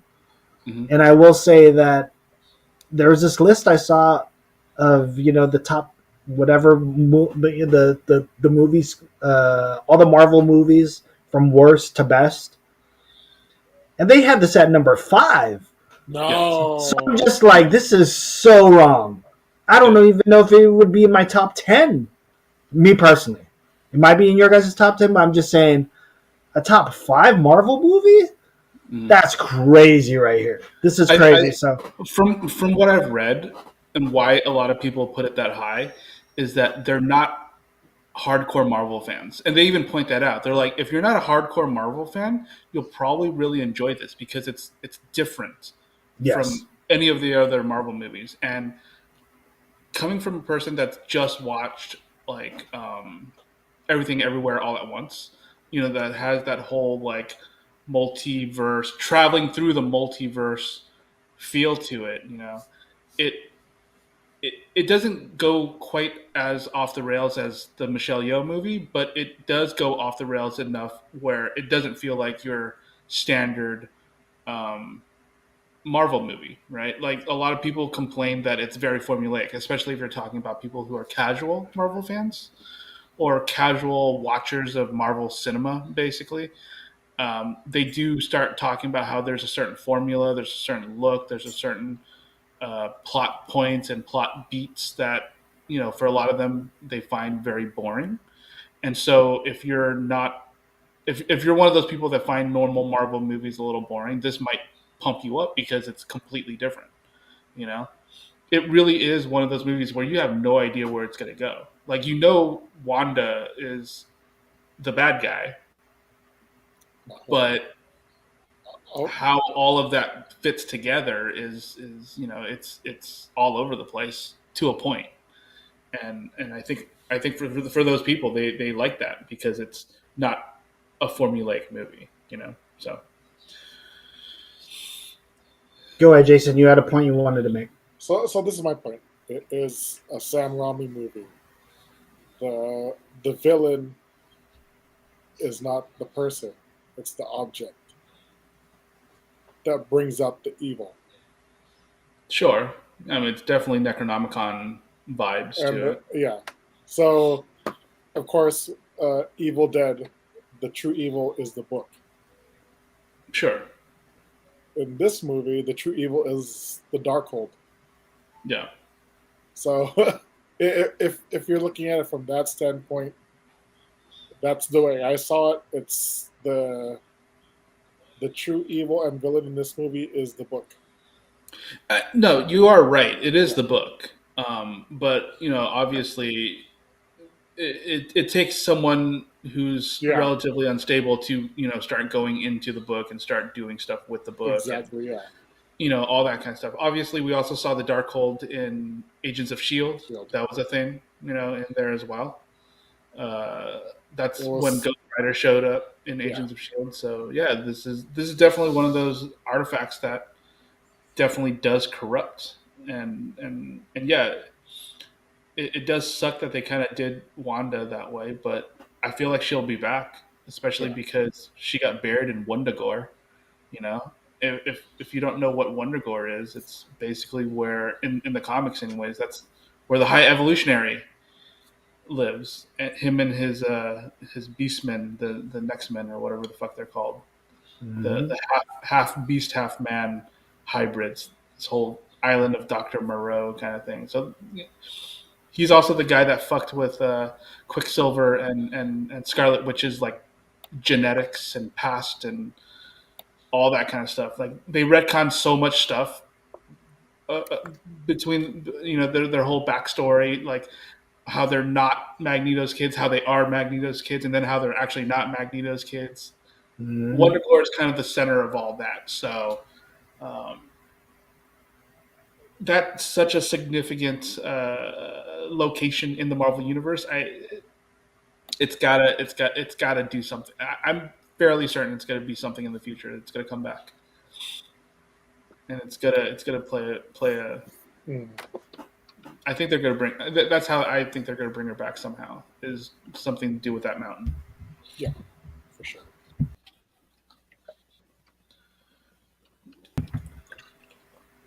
I know, Jason, you weren't really watching the trailers. You're trying to stay away from watching stuff, right? Hmm. So, when that big moment came on screen of seeing who the Illuminati was and the fact that there was an Illuminati in the thing, was that an extreme nerd out moment for you? I mean, yeah, I kind of got that they were in a different universe, so the Avengers did not exist in that. It was Illuminati. Um,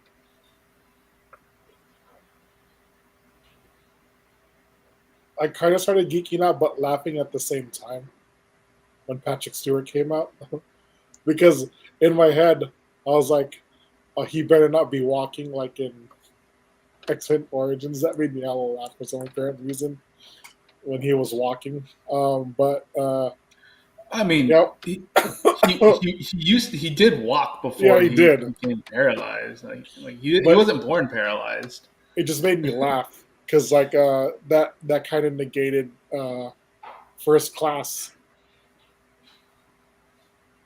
kind of, right, because he got shot and he couldn't walk, but he was Patrick Stewart and he was walking, so that's what kind of made me laugh a little bit about that Mm. part.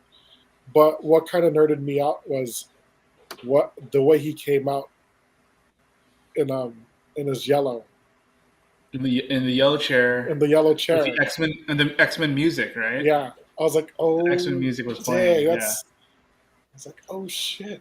I was like, this is straight up like 1990s. Uh, all the comic book stuff. He came out coming out in the yellow chair. I'm like, oh, that's pretty badass. And then of So is course, that his version? Is that like the is that because of course we're talking about the other people that showed up. We'll yeah, get into them too, but they came from a cartoon slash whatever. yeah. So is this Patrick Stewart from that from X-Men '92? You know what I'm That's what I'm saying. saying? Yeah, that's what I'm asking. I was like, it's I don't crazy. know if that went through your guys' minds, but yeah, that's the first thing I thought of. Like, oh shit! Like, is this oh, like wow, okay, like I wonder now. It just made you think, and it makes me think also since Disney is continuing the X-Men cartoon. So yeah, it just made me think, like, hey, are we gonna see everybody else? Yeah, That'd be kind of cool. I don't know. Yeah. So pretty okay, cool. yeah, okay. So yeah, let's talk about who else showed up. I thought it was interesting that it was Maria Rambeau that played Monica Rambeau's mom in Captain Marvel is Captain Marvel in this universe. I thought that was pretty interesting. I don't know if anyone remembers Yeah. that, but I thought that was kind of fun. Um, that they brought her back to be this universe's Captain Marvel. Uh, and then you had what Anson Mount coming back to play Black Bolt. That was a big surprise for me. Yeah, I think for me, and to see him in the actual Black Bolt the full costume. Black Bolt costume. I Yeah, was like, yes, finally, they did him yeah, justice. yeah. Which was kind of badass, Sort of. sort Because of, honest, well, until okay. So here's, and then you have John Krasinski show up as Mr. Yeah, Fantastic, that Reed that was kind Richards, of right? that was like he just came out like Yeah. how like Cable used to come out in the cartoon, like the site to site transfer. He just came out in that little Body sliding. the body sliding. Yeah, I thought that was pretty interesting. Here's the thing about the Illuminati. They're I will say that I was a little disappointed in the Illuminati because they were not as badass as I had hoped they would be. I know they're trying to Yeah, make Scarlet Witch super badass, but how is it Captain Marvel going to be like, we'll take care of your little Scarlet Witch or whatever, and then totally get owned? I was like, wait, that does. First of all, it doesn't make any sense.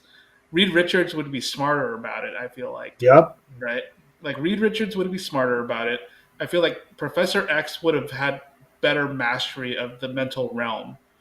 Uh, Captain Marvel is actually one of the most powerful persons in the Marvel universe. In the comics, she's one of the most powerful. I know this is not Carol Danvers. I know it's Maria Rambeau, but Captain Marvel is literally like top 5 most powerful, you know, people. beings. Yeah, Same thing with Black Bolt. He's also ridiculously powerful. The fact that the way he went out, I was like, okay, all of that kind of felt like the boys to me. It basically felt like the boys to me, and I was just kind of like, I think that seeing the Illuminati, awesome. The way they went out, I don't believe that's how they would have went out. no, But then again, this is a different universe. These guys could actually probably be not as good as the other actual ones, right? yeah, The actual ones that they're thinking of bringing in. Because here's the thing about Black Bolt is that any sound he makes through his vocal cords can literally destroy a set amount around him, right? Like he can blow up his own house. He's blown up his own house before when he hmm got his powers because he didn't know that he could not make any kind of noise. He needs to meditate for like an hour before he sleeps to completely clear his mind so that when he's sleeping he won't dream and accidentally utter say a something. sound Yeah, and blow up you know Atlantis. pretty much. The fact that he lost his mouth and then blew up his own brain, I was like, the real Black Bolt would not do this. The fact I'm taking solace in the fact that this is the 838 or whatever the fuck Yeah, number universe these guys are. I'm like, these are the knockoff Illuminati because there's no shot these guys would have lost to Scarlet Witch like that. not like that. Not like Not that. like that. No. Yeah. It would have been a movie on its own, I feel like, if it was to be an actual fight between Scarlet Witch and the Illuminati. No shot they would have gone out like that. Like why would Reed Richards, smartest man in the Marvel universe, go Black Bolt? You know, don't make him make a sound to. Why would you tell Scarlet Witch exactly what his What you're gonna power do? Yeah, is? Yeah, why would you do that? That's so ridiculous. Like that whole part, I feel like was more tongue in cheek and funny than an actual thing. Because if this is a legit thing, I'm like, no, they're not that. They're not that. They're not chumps like that. They're just not. I don't understand. Like I understand Scarlet Witch is powerful, and she probably would have won a straight up fight, right? Like she would have won a fight. Mhm. I have no doubt about it. But I feel like the Illuminati would have put up a better fight than whatever the fuck that was. Yeah. And that part was kind of disappointing to me. It is, because if the Illuminati is all about orchestrating and Yeah. planning and putting things into place, that we're the ones that's writing the narrative of the Yeah. way the universe is going. And for you guys to go out the way you guys did, it's like, all right, well, shit, man. Scarlet Witch could have probably just fought Thanos by herself then and saved the Yeah. freaking day. You know what I mean? But that wasn't the case. Yeah. You know what I mean? So it's She almost did an Endgame until he told the ship to start shooting everything. I mean, I'm just saying, like, I don't know, I mean, like they I are was making her happy one of the with more what they powerful people. yeah. Yes, but I'm just saying, I did not like the way the Illuminati was handled. The way they were introduced, awesome, right? That's very cool. But they don't have. They didn't have. After that, Intelligent. that was it. After that, it was like, what? Like, they got wiped out just like that? No way But Reed here's the thing Richards is about, allowing but so. honestly, the thing about this Illuminati is that they're not actually like, they're basically the Avengers. Like if you think about it that way, they're not Yeah. actually orchestrating. They're not the Illuminati from the comics, right? The Illuminati from the comics is actually like legit. These Yeah. guys are basically, if you think about it, they're knockoffs. They are the Avengers of that universe. Yeah, they're the Avengers of that universe, and honestly, they're knockoffs. That's how I kind of thought about it. Is that they're a knockoff version of the actual Illuminati? That if you read the comics, you know who they are. They're fucking badasses all around. So I'm glad. Also, there was a lot of rumors going into this whole Illuminati business. I know Jason was staying away, but one of the biggest rumors Tom was Cruise. Tom Cruise showing up as Iron Man variant. Yeah. You know, and I I think honestly did not believe that at all. Yeah. 100%. I did. But I will say one thing that I did like how they played into that was originally I think they might have been hitting up Tom Cruise for the original Iron Man. You know what I mean? So that little piece of news to turn it into a rumor to maybe drive the movie, and of course Tom Cruise is on his he's on his second win right now with Top Gun. People are really loving this movie.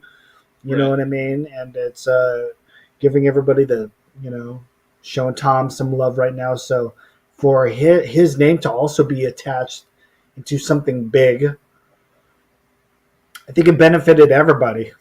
You know what I mean? But it was just weird how certain names were just attached. Also, Ryan Reynolds was attached. People like Hugh Jackman were also attached. Of like, hey, we might see cameos from these, from certain people. So again, I don't know. Is this would you watch this again? Is this something that you would have on repeat viewing for you guys? Would I watch this again? Yeah, I think so. I enjoyed it enough that I would watch it again. It's not for me in the same realm as like Thor: The Dark World. Thor: The Dark World to me was probably one of my least favorite Marvel movies. This is definitely not that. It's definitely up there. Top 5, probably not, but it's definitely not bottom 5 for me. I just thought again, about picking a bottom 5 is super hard for me. So I was just thinking about something right now. I kind of compare Thor: The Dark World and maybe even the first one. Maybe those are like the prequels of Star Wars, where it's like I'll keep watching them because I want to convince myself that they're good. You know, but maybe in hindsight, maybe I might like them a little bit more just because of how thirsty Natalie Portman's Jane character was for for Thor, and all of a sudden she's not thirsty now, right? In the trailers, she's like, "Hey, how long has it been? 4 years, 5 years?" Yeah. And then like Thor's like, "No, it's been 8 years, 2 days, or whatever." Like he says. So, well, no, Jason, I don't know. Would you watch Doctor Strange again? Is this Yeah. something that's probably going to be on a repeat for you? I mean, not like complete repeat, but I'd watch it again. I mean, for me, it's I like the movie, but it's not like it's for me, it's like in the middle of the pack. I mean, Yeah, it's definitely an enjoyable movie, and one of those movies. It's like for me, it's like a Black Widow, right? Or like a Shang Chi, like fun, enjoyable, a bunch of like stuff in there that I feel like were flaws. So not a perfect Marvel movie, but definitely not flawed enough to be yeah. utter just trash, you know. So Like for me, it's more of like it could turn into like one of Sam Raimi's cult classics, like later on down the line. mm, Like how Evil Dead is, the Evil Dead series and stuff like that. I mean, they're not great, but they're enjoyable. They're fun, yeah, and more campy than anything, but yeah, still enjoyable. Yeah. and that's basically what uh, Madness of the what this was pretty much. And Mm. like, I mean, legit, like when they went to the temple and I was looking for Easter eggs, and then because how Wong was like doing all the lights, and then the monster came out of the shadow. That got me because I wasn't paying attention.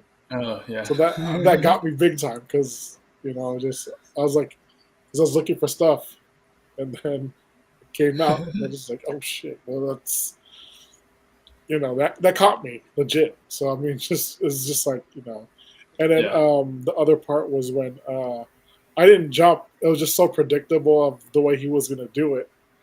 Um, when they were being chased down the tunnel, and then they closed all the doors, and then they were hella waiting for it to pop out. So I was waiting for it either pop up from the ground or from the side.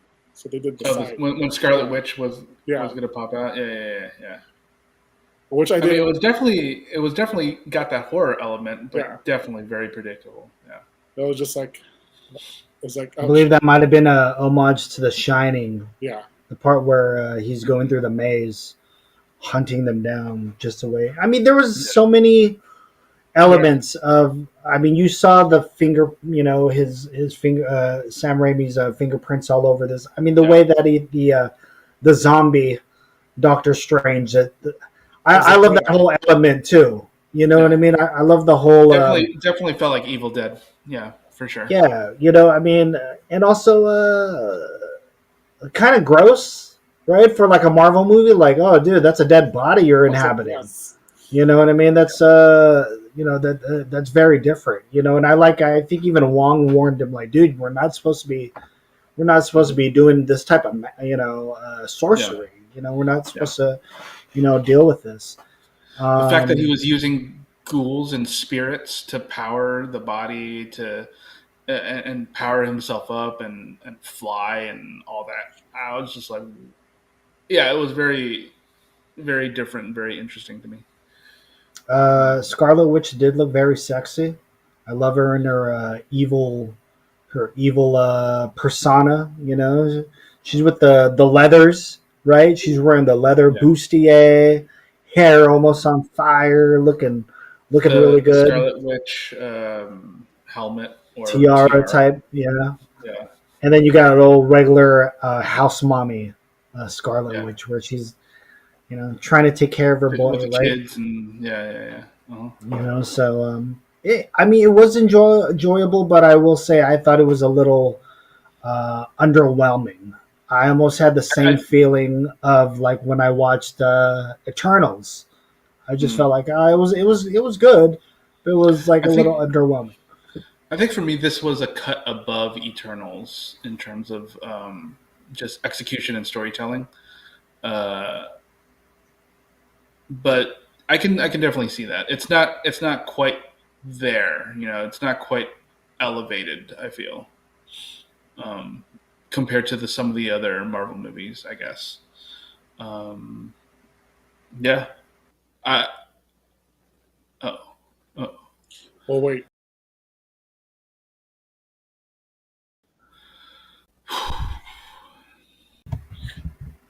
and we're back. I was gonna Hello.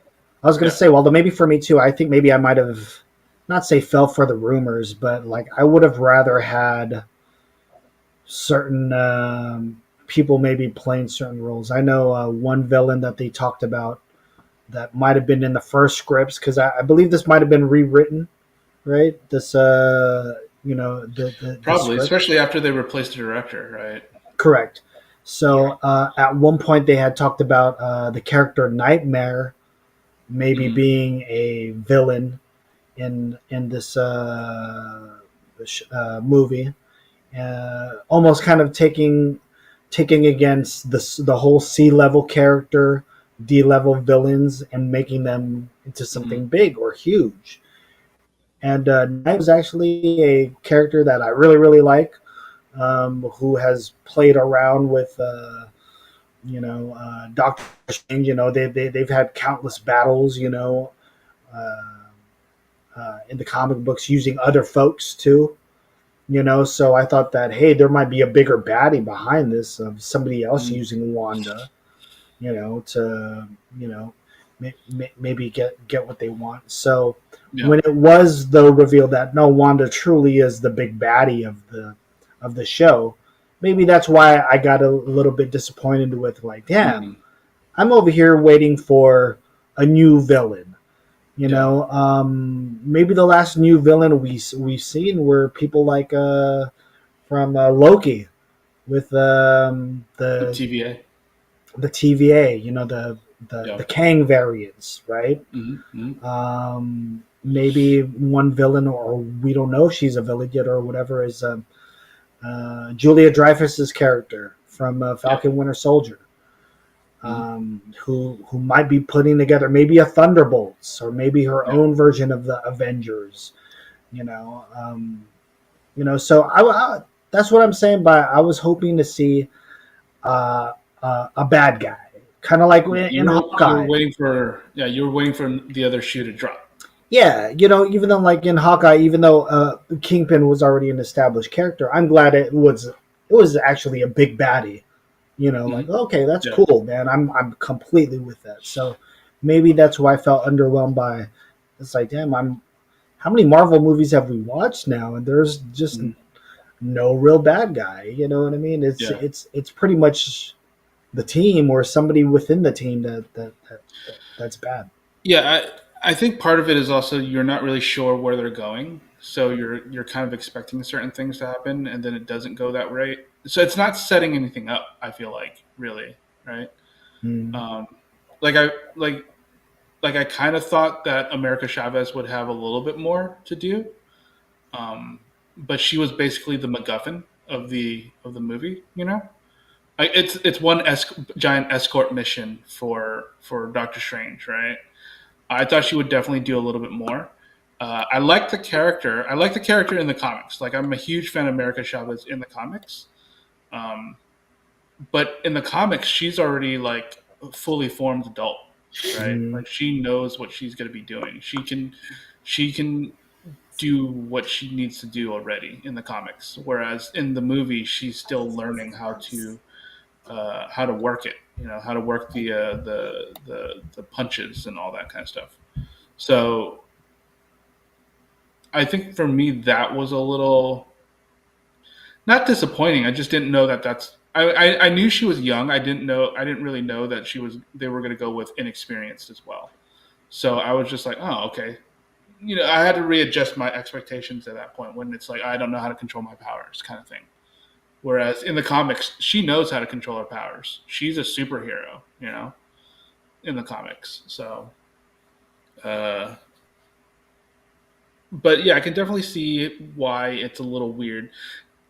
It's kind of like Ultron in a way. I feel like it's one of those movies where it kind of sets up some stuff, but it didn't seem to really have any kind of punch on its own. Where Ultron shines, honestly, is when you watch it again. Like if you go back and watch Ultron again, like right now after watching the entire Phase 1, 2, and 3, and seeing how it fits, it actually to me it's elevated. Like Hmm. it actually means more now Yep. than it did back when I watched it the first time. and it kind of and DS2 kind of has that same feel for me in that it's kind of it feels like a lot of it is setting something up, but it does also have its own self-contained storyline. But I think that's probably why it's not as like hard hitting or as like impactful because the villain is Wanda, and we've been with Wanda. We see her turning, and you want it to be, Mephisto or whatever, like whatever Mhm. people were talking about in WandaVision, right? Oh yeah, that Everyone, was another name they were talking about, Mephisto everyone's too. thinking Yeah. everyone's thinking Mephisto, but after that whole thing with WandaVision, I don't think about stuff like that. Like I don't really put my hopes up. I'm here for the ride, and maybe that's why I like DS2 is because I'm just there for the ride. I'm not here to overanalyze anything. Mhm. Um, I'm sitting there, I'm enjoying the moment, I'm watching the movie. There are a couple things during the movie where I'm kind of like, I don't know about that. My biggest pet peeve, them calling the MCU 616. I was like, really? You're gonna call the MCU 616? Get the fuck out of here, dude. 616 is comic book Marvel Universe, not MCU Marvel Hmm. Universe. So I was just like, okay, what is this? Why are you doing that? But obviously, the way I explained it is the fact that they were given that designation by the 838 universe, not by the because in the comics it's Merlin and whoever controls like the multiverse that gives the Marvel Universe comics 616. So because this is like Rachel McAdams giving this universe the 616, it's not the same 616, I guess. I just thought that was really weird when they first said it. I was just like, what the fuck? Yeah, for them to even acknowledge it, I was actually kind of surprised by that. Yeah. But I think you either like that or you don't, right? It's either you either like that or you don't because if we want to get real technical about it, kind of like what you said, that's 616 refers to the Marvel Yeah. comic universe that we know. Mm-hmm. And if it truly was the 616, then a lot of the stuff that we've seen probably would it'd be very, very, very different. You know what I mean? Mm-hmm. So, Yeah. yeah, Your continuity is fucked if that's the same yes, 616. yes, yes. Uh, But here's the thing about the comics too is that I don't think they actually like calling it 616. Like in comic, they don't call it the 616. They don't like doing that. They've been trying to move away from it, I believe. So Jason, did you want to say something? well, I was just gonna add on to the number of designations because I think it's more of yeah, of course, if it was the comic 616, it'd be it's whatever they're doing in the movies wouldn't make sense at all. But like I think it's just cinematic 616. So that's the way we gotta decipher everything now. It's pretty much yeah, cinematic, the cinematic version of what they're trying to create versus everything that's not comic book. Because I mean, pretty much everything we've watched so far, it's way outside the comic books. So yeah. I think only nerds will pick this one up. I think yeah, your casual fan is not going to understand the significance of a 616, and exactly. I think Yeah. only the hardcore fan is going to sit there and go, wait a minute, guys, wait a minute. Like I Mhm. did that in the middle of the movie. That was the one where I'm like, hold up, hold up, God, hold it's up, like God damn it. yeah. And then I had to actually think about it, and it's like, okay, no, wait. I can explain this. I can explain this. I'm okay with this. Rachel McAdams basically said, "We gave your universe the number 616." Okay, you guys gave that number 616. It's not the real Oh 616. yeah, it's It's not. the It's a yeah. cinematic So six one the six. cinematic So 616. Yeah. that's kind of the reason why I try not to watch any trailers. It's just I want to be surprised. Yeah, Sure. it's more of I've already come to the conclusion that this is not the comic book universe that that we're Mm-hmm. used to reading and visualizing. It's the fact that they've made their own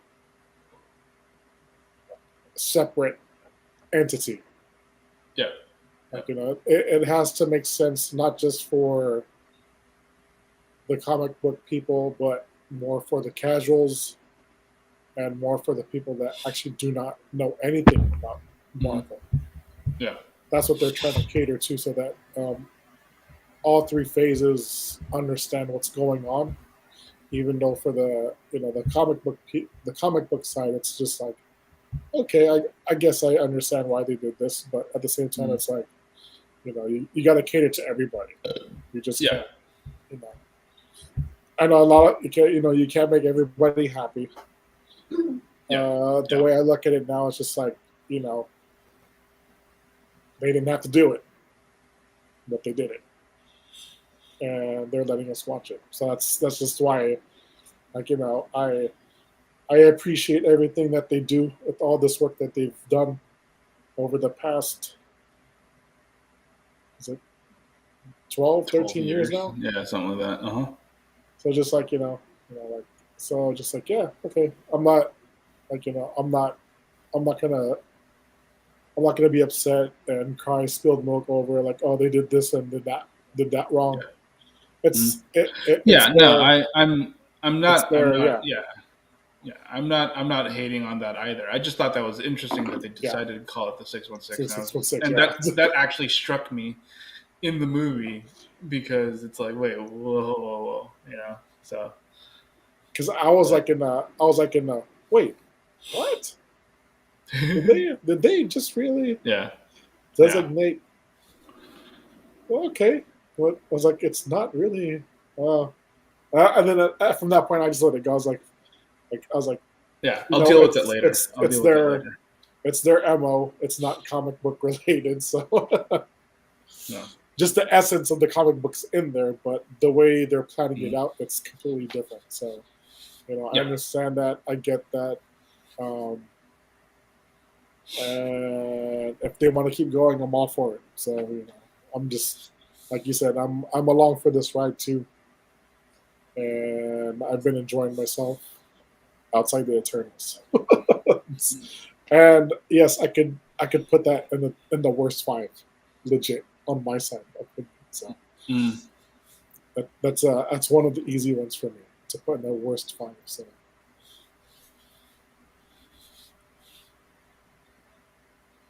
yeah, that's my 2 cents. yeah. All right. I was gonna say, guys, thank you guys for watching. This is episode 147 of the Hub 408. Thank you guys. If you guys have been listening to us talk about Doctor Strange, nerd out about collectibles and all this other Mm. type of stuff. But I was gonna say, we're Oh, I do probably want to gonna bring be. up. I, Go I do ahead. want to bring up one last thing about Doctor Strange, though. We do need to talk about that stinger a little bit, the end credit stinger, Oh where yeah, Charlize Theron shows up. Yes. Uh, so I believe she's supposed to be Clea, yeah. Yes. right? Who, if you know in the books, so this is basically where my knowledge kind of fades a little bit because I haven't really been because this is more not recent, but she basically in the book she becomes like Doctor Strange's wife. Yes. And then Lover. when Doctor Strange dies, she becomes the new Sorcerer Supreme, like in the comics. Uh, Obviously, Wong is the Sorcerer Supreme at the moment, so I don't think that's going to happen. But this could be the new love interest. They end up going to Dormammu's realm. Who, if you remember, that was the villain in the first Doctor Strange movie. Mm-hmm. Uh, and yeah, I believe in the comics that she is a citizen of the Dormammu realm, and she's taking Doctor Strange back to something. Don't really know what's going on there, but for me, I'm excited to see where that's going to go.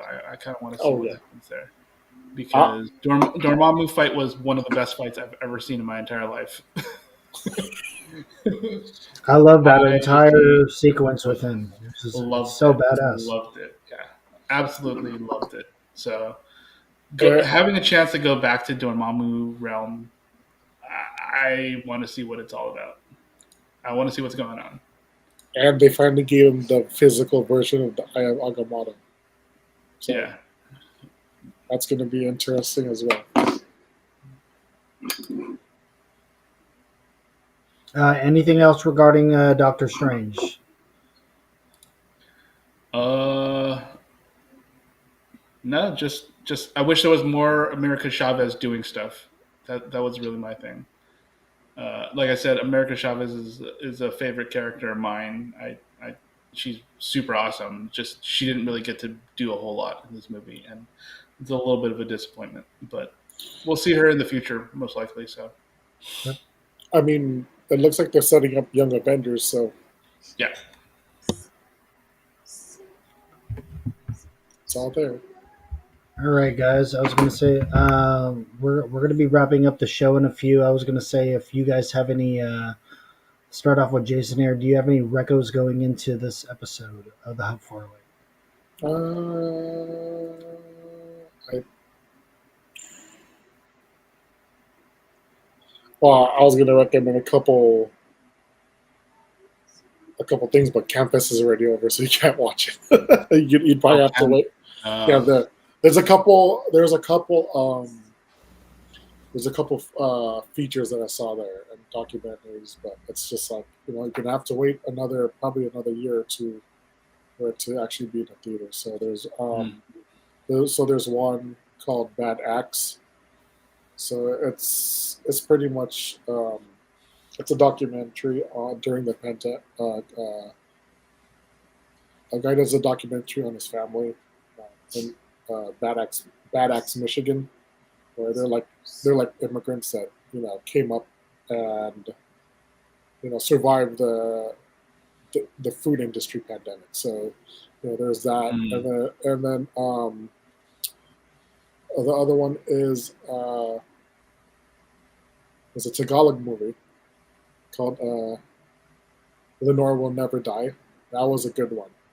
It's like an homage to the 80s and 90s Filipino action movies, the Tagalog movies with So that one's pretty cool. I like that a lot too. So those were the two, but you may have to wait maybe about a year or two for it to come out on theaters. So or getting picked up for or a getting picked streamer. up, yeah, for streaming. Yeah.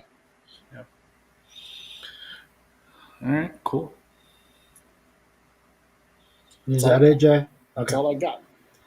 What about you, Ninja? What do you got for the Hub 408? Recommendations. I just got this week. Book 2 of The Good Asian. I recommended book 1 a while ago. Basically, it's a comic set in like 1920s, 1930s America, featuring a Chinese detective and having him solve a mystery while also dealing with being Asian in America during the Chinese Exclusionary Act or Chinese Exclusion Act. So it deals with a lot of like racial politics and stuff like that while trying to be a good Asian person, I guess.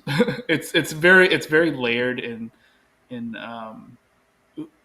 you're trying to assimilate in a culture that's not your own, but how do you also try and stay faithful to the culture that you come from? Something that I think a lot of us, at least the three of us, have had to deal with at one point in our lives.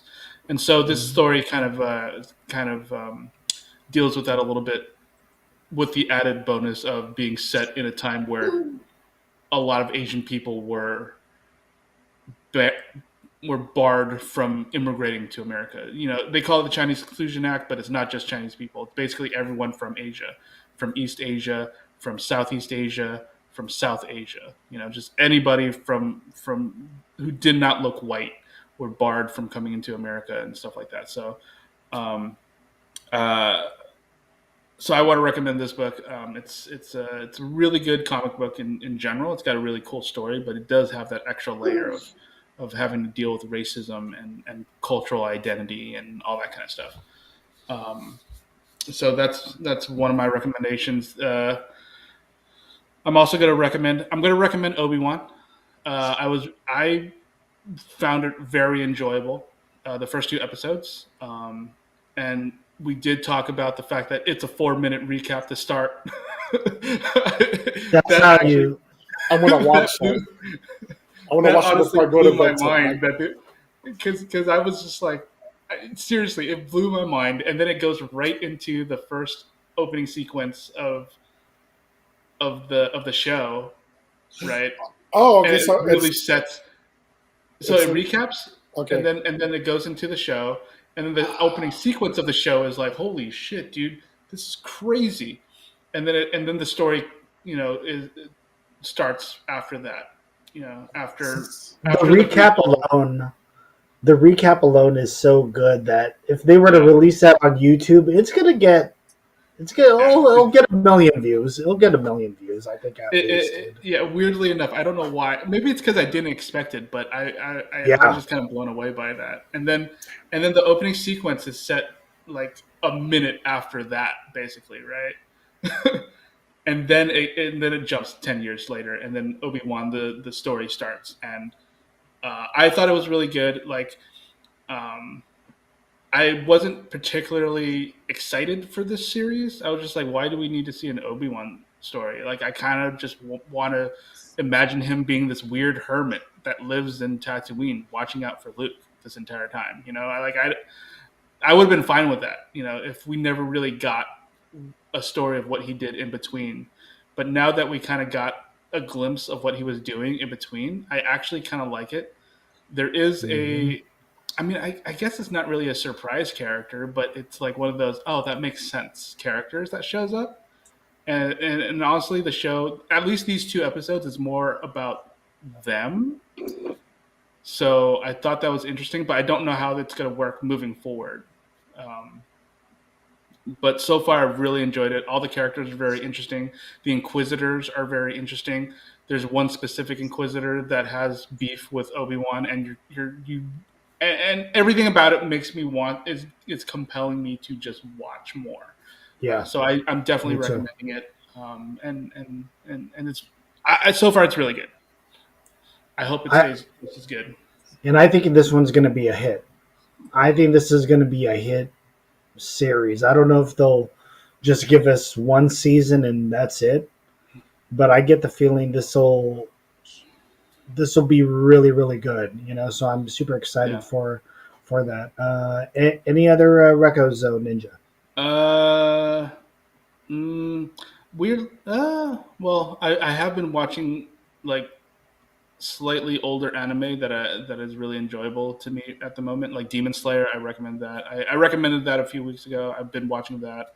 Jujutsu Kaisen, I've been watching that, and Spy X Family are the ones that I've been watching right now. So, um, if you guys haven't seen that, check that out in terms of anime. But yeah, that's it. That's all I got. I was gonna say I'm gonna piggyback off of Ninja. Go watch Obi Wan again. I'm glad me and Ninja at least got to nerd off of the just the recap alone again. The recap alone, 4-minute recap, very cool. It Blew my made mind. the it Yeah, I think it can. Oh, yeah, I was gonna yeah, say the that. recap. Yeah, the recap it made you want to even how do you say it, want to watch the prequels, or it even A little bit, fools a you. little bit, It fools a little you. bit. It fools you into thinking the prequels were great. You Darth Jar know, Jar. Darth Jar Jar. and you know what's kind of cool about this whole thing too? A lot of people did not expect to. Well, I think even Christian Hayden, he probably or Hayden Christensen. What's his name? Hayden Christensen, yeah, Hayden Hayden Christensen. Christensen. I don't think he knew he would ever play this character again, and I think a lot of Yeah. people didn't think that he would ever play this character again.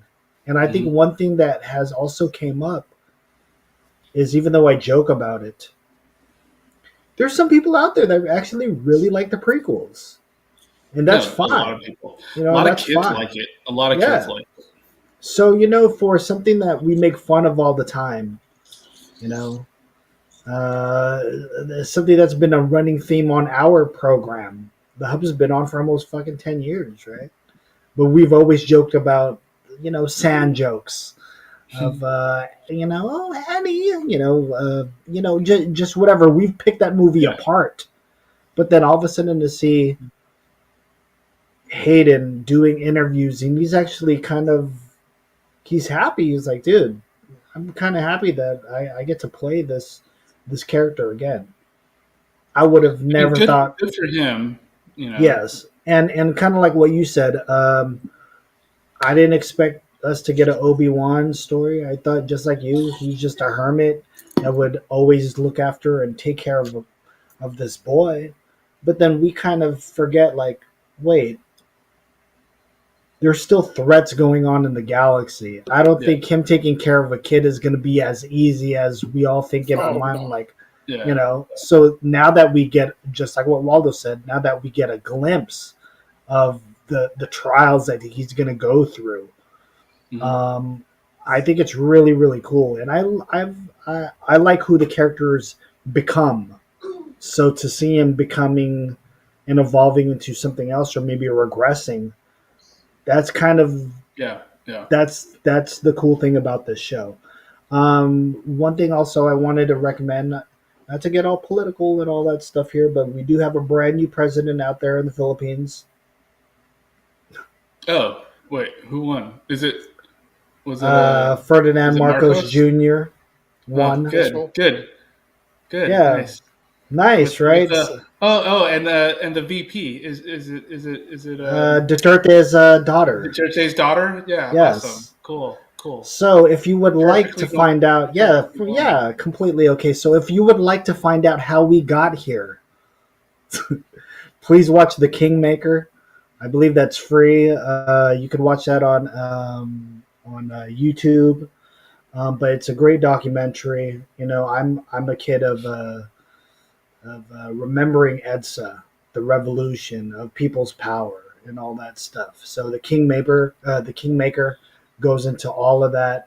It shows how we got from the '80s, or actually pre-'80s, if we're talking about the martial law years and all that stuff, going into now.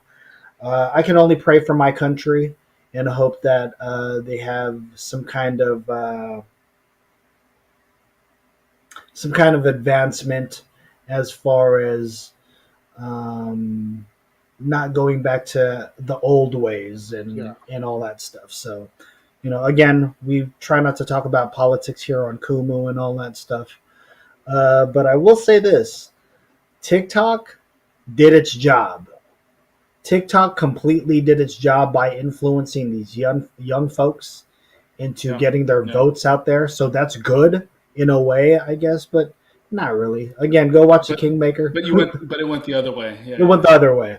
You know what I mean? I So, mean, yeah. man, crazy. Just, I mean, John let's Oliver see. also had John Oliver even had a segment on it. That's how wild It's crazy. this piece of news is. Like the John Oliver segment, as short as it is, goes into it hits the highlights pretty quickly as well.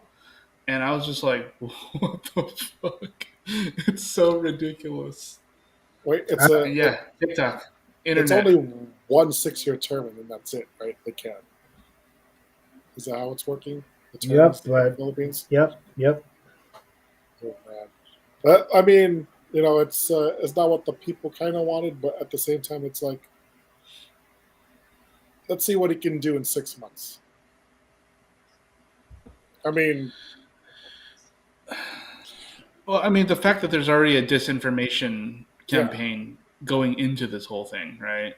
Like that's really, the whole Marcos was actually a good guy for our country campaign, I know you my know? son believes that entire narrative too.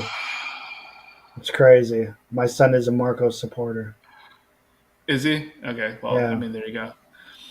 I mean, that's the thing, right? Like TikTok, internet, yada yada yada.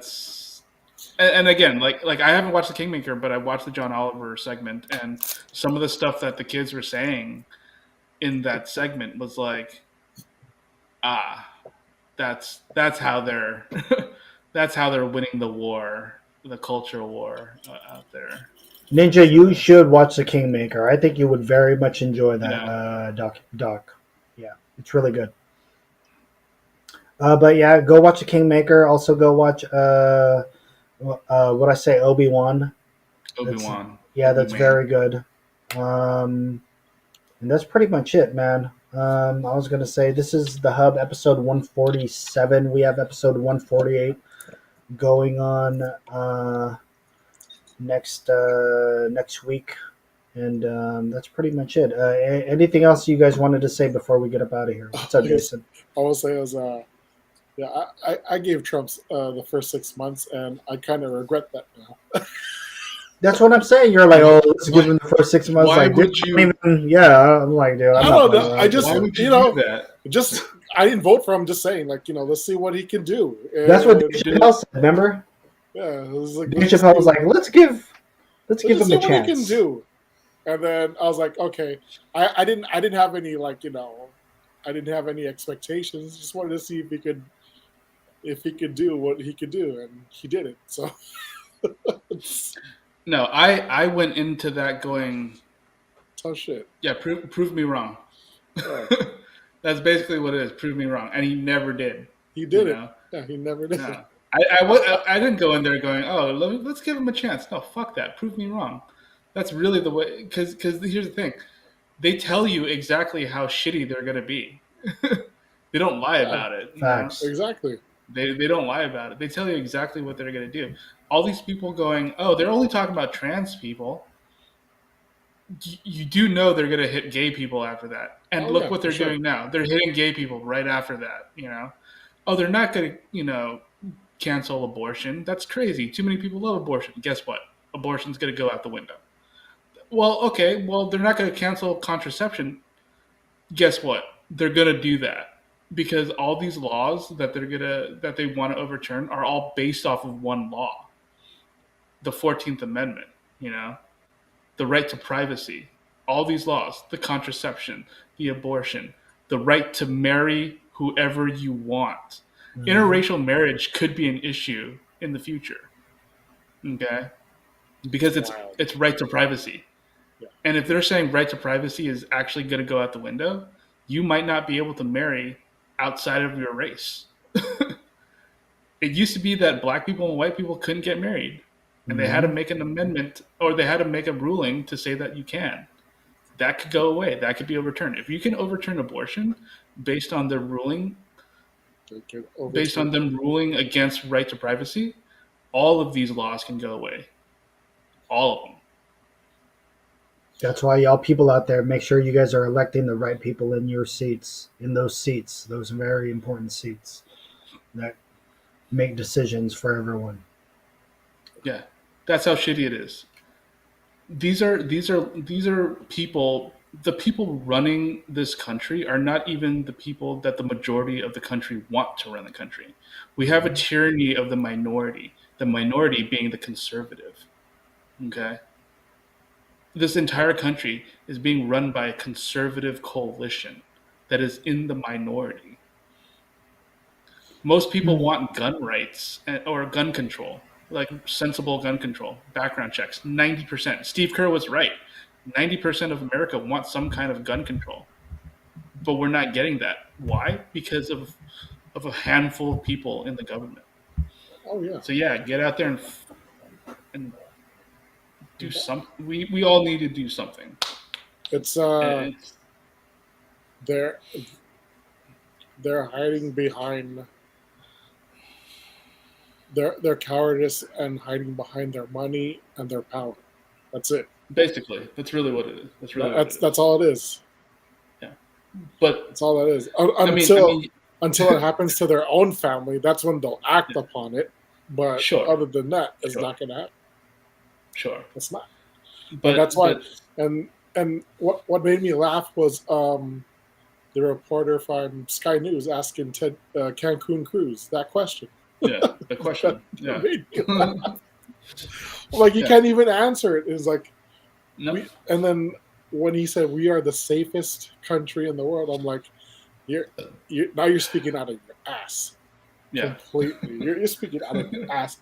Like we're the safest country. How come we have outside of bombings and stuff, we are the only country in the fucking world that has over 100 mass shooting deaths. That's hella crazy. Even the closest country doesn't even have 10, Yeah, and that's most from countries. Yeah, that's most countries don't have it. that's insane. And then you're saying The we're the safest country in the world. the amount of police officers killed so far this year is less than the amount of students killed this year so far. Right? That's I sad. believe 20. I believe 20, but by gunfire. By gunfire. Sorry, Yeah. 20 cops this year died from gunfire in the line of duty in the country. 21 students have died That's insane. by gunfire in this country. That's how wild this country is. That's how wild it is. You know what the leading cause of death is for police officers? The past like 3 years, 2 years? COVID. That's legit. COVID. It's COVID. Crazy. People are stupid. Talking about fucking dying in the line of fire. Y'all fucking dying from COVID, you motherfuckers, because you're not vaccinated and you're not masked up. Anyways, that's how we end the show. Yes. Thank you guys for hanging out with us. This is Ron Sara, on a Debbie Downer. Ninja Iceberg, Jason, Le Champion. Le Champion.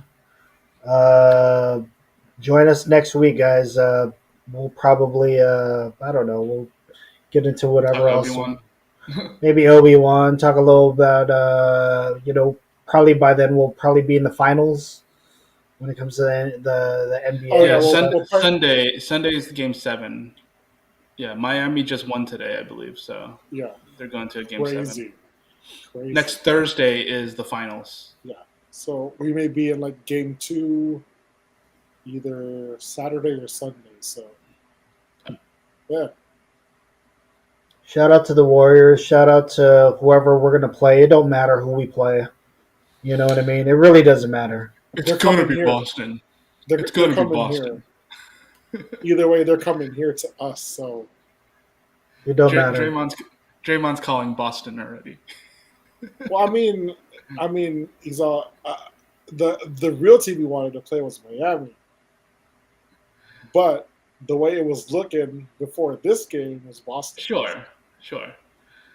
But I like how he was like answering Shaq on TNT. I'll tell you who we are gonna play. I'm not gonna tell you who we think we're gonna play. Yeah. Oh, and I will I'll tell say you who this. we're not gonna play. I will say this though too. As much as I love the Warriors and all that stuff, don't throw stuff at Chuck. Yeah, You know what I'm What saying? was that? that What got me was hella that? mad. That got me hella Not to mad. throw That's- stuff at Chuck. Dude, That's hella that is disrespectful. trash. Y'all are trashy out there. Whoever That's did what- that. Y'all making us look bad. Yeah. Y'all making us look bad. On Whoever was national throwing stuff TV. at Chuck, you ain't a true basketball fan. Let You Chuck understand talk his me. shit. That's what he's supposed to Yeah. do. Yeah, let him talk his shit. Let him the talk his Warriors- shit. He hasn't Let liked the us. Warriors prove him wrong. He hasn't liked us since the '90s, and you guys Exactly. can't let that go. I've let that go because he's a freaking he's legend, wrong. man. Let him He's go. wrong. He's wrong. He's wrong like 75% of Yes. the time, but let him have his Yeah. let him have his moments, man. Shit. If he's Hell, gonna look this dumb, might- he'll look dumb with it. this might be the reason why the Warriors are this good, out of spite, because they post shit like, because they'll say, "Hey, Charles Barkley thinks we can't do it. Let's prove him wrong." And now we Mhm. have 3 rings. What? You know, But seriously, Warrior fans, you got to be smart. You can't be wilding out there. You can't be throwing stuff at legends, man. No matter how much you shouldn't be throwing stuff dislike at them. anybody. Period. It's just like Don't you throw may stuff at dislike anybody. you may dislike this guy, you may hate this guy, and he may dislike you and hate you back. But y'all gotta have some common sense. Don't throw shit. Don't throw liquids at him either. That's When he grabbed the coffee mug though, I was like, Yeah. all right, Chuck, you're wilding right now. Like, what are you doing? I was like, crazy. I was like, Chuck, throw that. I was like, Chuck, throw that shit up there, please, just to shut them up, Yeah, real but quick. here's the thing. I mean, But dude, he was smart not to he do it. wouldn't know, he didn't Yeah, know who threw it at him, right? yeah. Like, how Yeah, is he he gonna didn't hit the know. right guy? He's But gonna hit the wrong guy, 100%. but it's just But like, yeah, man, so disrespectful. You're supposed to laugh at Chuck, Yeah, no matter what he says. We're just supposed to laugh at it because yeah. he's not playing. You know what I'm saying? He's not. You know what I mean? He's doing what he's supposed to do. He's supposed to be talking shit. He's supposed to be. Actually, that's one of my recos. Go and enjoy some Chuck Charles Barkley on Inside the NBA. Go watch the story where he got the bracelet in the sauna room. Go watch that stuff. Go watch. Go watch him be wrong about the Warriors, talking about how a jump shooting team can't win a championship. You know? well, Chuck is amazing. Go watch Chuck talk about Jussie Smollett. That's funny too. You know what I mean? He has a lot of great hits. go My favorite is Go watch him hit a golf ball. dude. He won the Black Masters, right? Just recently, right? He finally won, dude. Like he got a swing back. It's like they showed him. I forget who was playing. It was him, Ernie's kid. I forget who was playing, but um, he got a swing back now. So it's my favorite would be the All Star race with Dick Bavetta, and then they ended oh, up that's good. That's and they ended good. it with the kiss. Yes, that was good too. Or actually, go look up the story that I think it was Carl Malone busted him out, where Chuck used to keep Vaseline in his belly button, and during games he would always go in his belly button and put Vaseline on his lips. You know what I mean? So go watch those stories. You know what I'm saying? Very funny stories. Oh, go watch. I think it's Chuck and Shaq. They talk about the police presence. It's about when the Clippers and the Rockets were gonna fight or something, and then all of a sudden, like they were talking about how James Harden and then they're gonna enter the locker room, and they were just like Shaq is literally throwing papers in the air, and they're imitating them calling 911. You know what I mean? Go watch some Charles Barkley stuff. It's really he's entertaining. Protect Chuck at all times. It's You know what I'm saying? it's like you guys gotta enjoy because I think he only has 1 year left on his contract and he's I done. think so. Yeah, I think, man, those are some those are some big. You can't replace Chuck. But I'm No, just saying, once he's gone from TV, that's gonna suck, dude. That's gonna be like kind of like Conan O'Brien or Dave Letterman leaving TV. and, You know, and these fools that threw that shit at him, they're gonna fucking regret that shit. Like, oh man, now we gone. No, the, I bet you they have that on video. They probably know who it is too. They probably I got hope you on so. Go tape. ban him. Yeah, Go ban him. You ain't a real basketball fan, dude. You know because what I mean? You No, dude, gotta throw they're shit. legit throwing all the free shirts at him. And fucked up. I saw a bottle thrown at him, and then they were throwing like Do this to water. Patrick Beverly and see what happens. You feel me? Good thing Oh it yeah, wasn't. that's another reco. Go watch some Patrick Beverly talking crazy about everybody. You know what I mean? He's amazing though, dude. He's like, if you thought Draymond Green was crazy, I was like, no, go watch some Patrick Beverly. He dude. makes Draymond look tame. What was the thing that he was talking about the other day? Talking about What Chris Paul? Was he he talking called about him, Chris Paul? he called him. Chris Paul can't play defense. He's like a cone. Yeah, like They call him the cone. like like That's crazy. like this dude woke up. He woke up early to the studio, dressed up in what was it? He dressed up in his his dressy polo shirt, his collared Yes. T-shirt, Yeah, right? Yes. Because it was just a white polo shirt, and his Air Force Ones or whatever his Dunks or whatever the fuck it was, just to fucking talk shit about Chris Paul. This dude, Patrick Beverly, Pat Bev is wild, yo.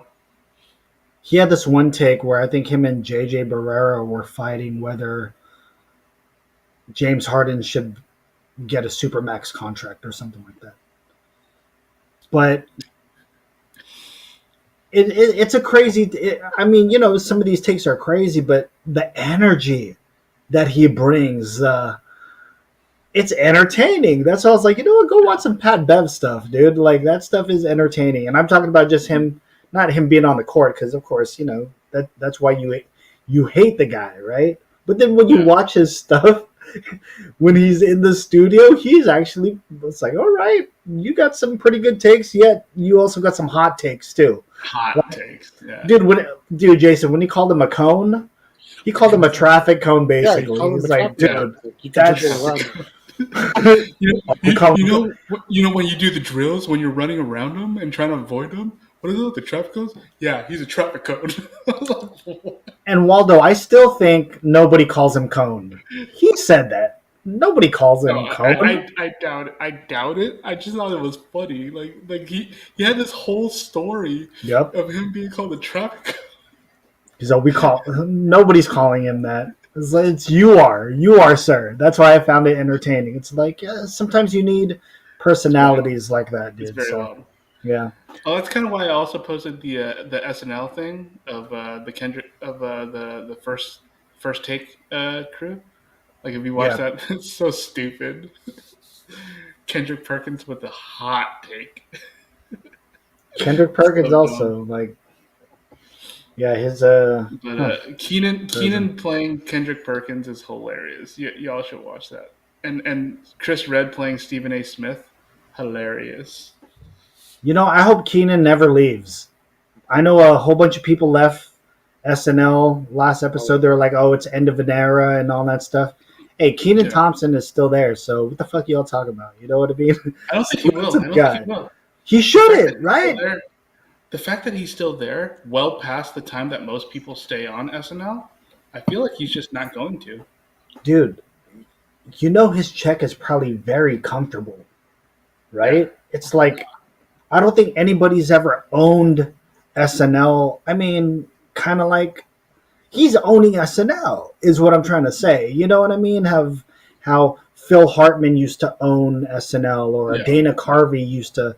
It's like, dude, this is Keenan's house, bro. You know what I mean? So, like, I wouldn't leave either. Because I'm sorry, all those people that left, you probably see them on the way down, or they'll probably see you on their way down. You know what I'm saying? I don't think those guys are going to go anywhere. I honestly don't think any of those guys are. So here's the thing. Adie Bryant was basically kind of half gone already anyways because she has her own TV show on Hulu, which I believe was getting a lot of rave reviews. So she was kind of half in, half out. Kate McKinnon is legit a good like comedian. I just don't think she hasn't really done any movies lately, but I think she'll be fine. Pete Davidson's Pete Davidson. His huge schlong is probably gonna be making him comfortable for the rest of his life. Like he doesn't have to worry about it. So I wouldn't really trip off him. That's what I'm saying. These guys aren't.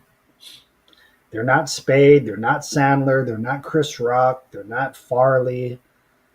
They're not even Will Ferrell. Will Ferrell. They're not even fucking Molly Shannon, Anna Gasteyer, Jim Brewer. You know what I'm saying? Like, Jim Brewer. Have you seen that guy lately? That dude has fucking fell off, bro. Really? Dude, that guy. Oh yeah, you should look up some Jim Brewer stuff. That dude is on like Fox News now. No. That's what I'm saying. He fell off hard. Damn, goat boy. Damn. Look him up, dude. Jim Brewer is fucking ridiculous now, dude. He basically went the same route as like Kid Rock. Oh no. Yeah, saying some fucking wild shit, dude. And it's like, oh my god, are you serious? Yeah. That's heartbreaking. Thank you for breaking my heart. No, sorry. I was gonna say, if you want to watch daily comedy shows, go watch Fox News. Fuck that, dude. Fuck. Not my kind of comedy. Not at all, dude. You can see how dumb they really are. So no, we know how dumb they are. We don't need to watch Fox News on a daily basis. So dumb. What up, Denny? All right, guys, we are out of here. This is episode 147 of the Hub 408. Have a great weekend. We'll see you guys next week. Thank you guys for hanging out with us. We love y'all. Danny's saying, "Oh damn, it's done." Yes, man. We gave him an extra 40 minutes. You know what I mean? We've been streaming now for like 2 hours 40 minutes. So yeah, we're out of here. You'll probably see more of my streams this weekend. I know I'm supposed to be streaming. Well, I was supposed to go down to San Jose this weekend, but because of some unforeseen circumstances, we're not going anymore. So yeah, I will see you guys. Thank you guys. You might see me doing some video game stuff later on this week or later on this weekend. Yeah, that's pretty much it. Performing too. Maybe I'll do some performances. I don't know. Maybe we could watch basketball together, have fun. I don't know. But yeah, we'll see you guys. Shout out to you guys out there. Shout out to the Post Up Gang. Shout out to folks like Mike Like Woe, Denny Santiago for coming through here. We appreciate you guys. I'll catch you guys in your guys' streams. I'll come by, say hi. It's time to get high now. Shout out to Joff and Steve and their and the POGs. Yeah, Pull Out Gang. Shout out to Pull Out Gang. You feel me? That's pretty much it. So we're out of here, guys. Take care, y'all. Peace.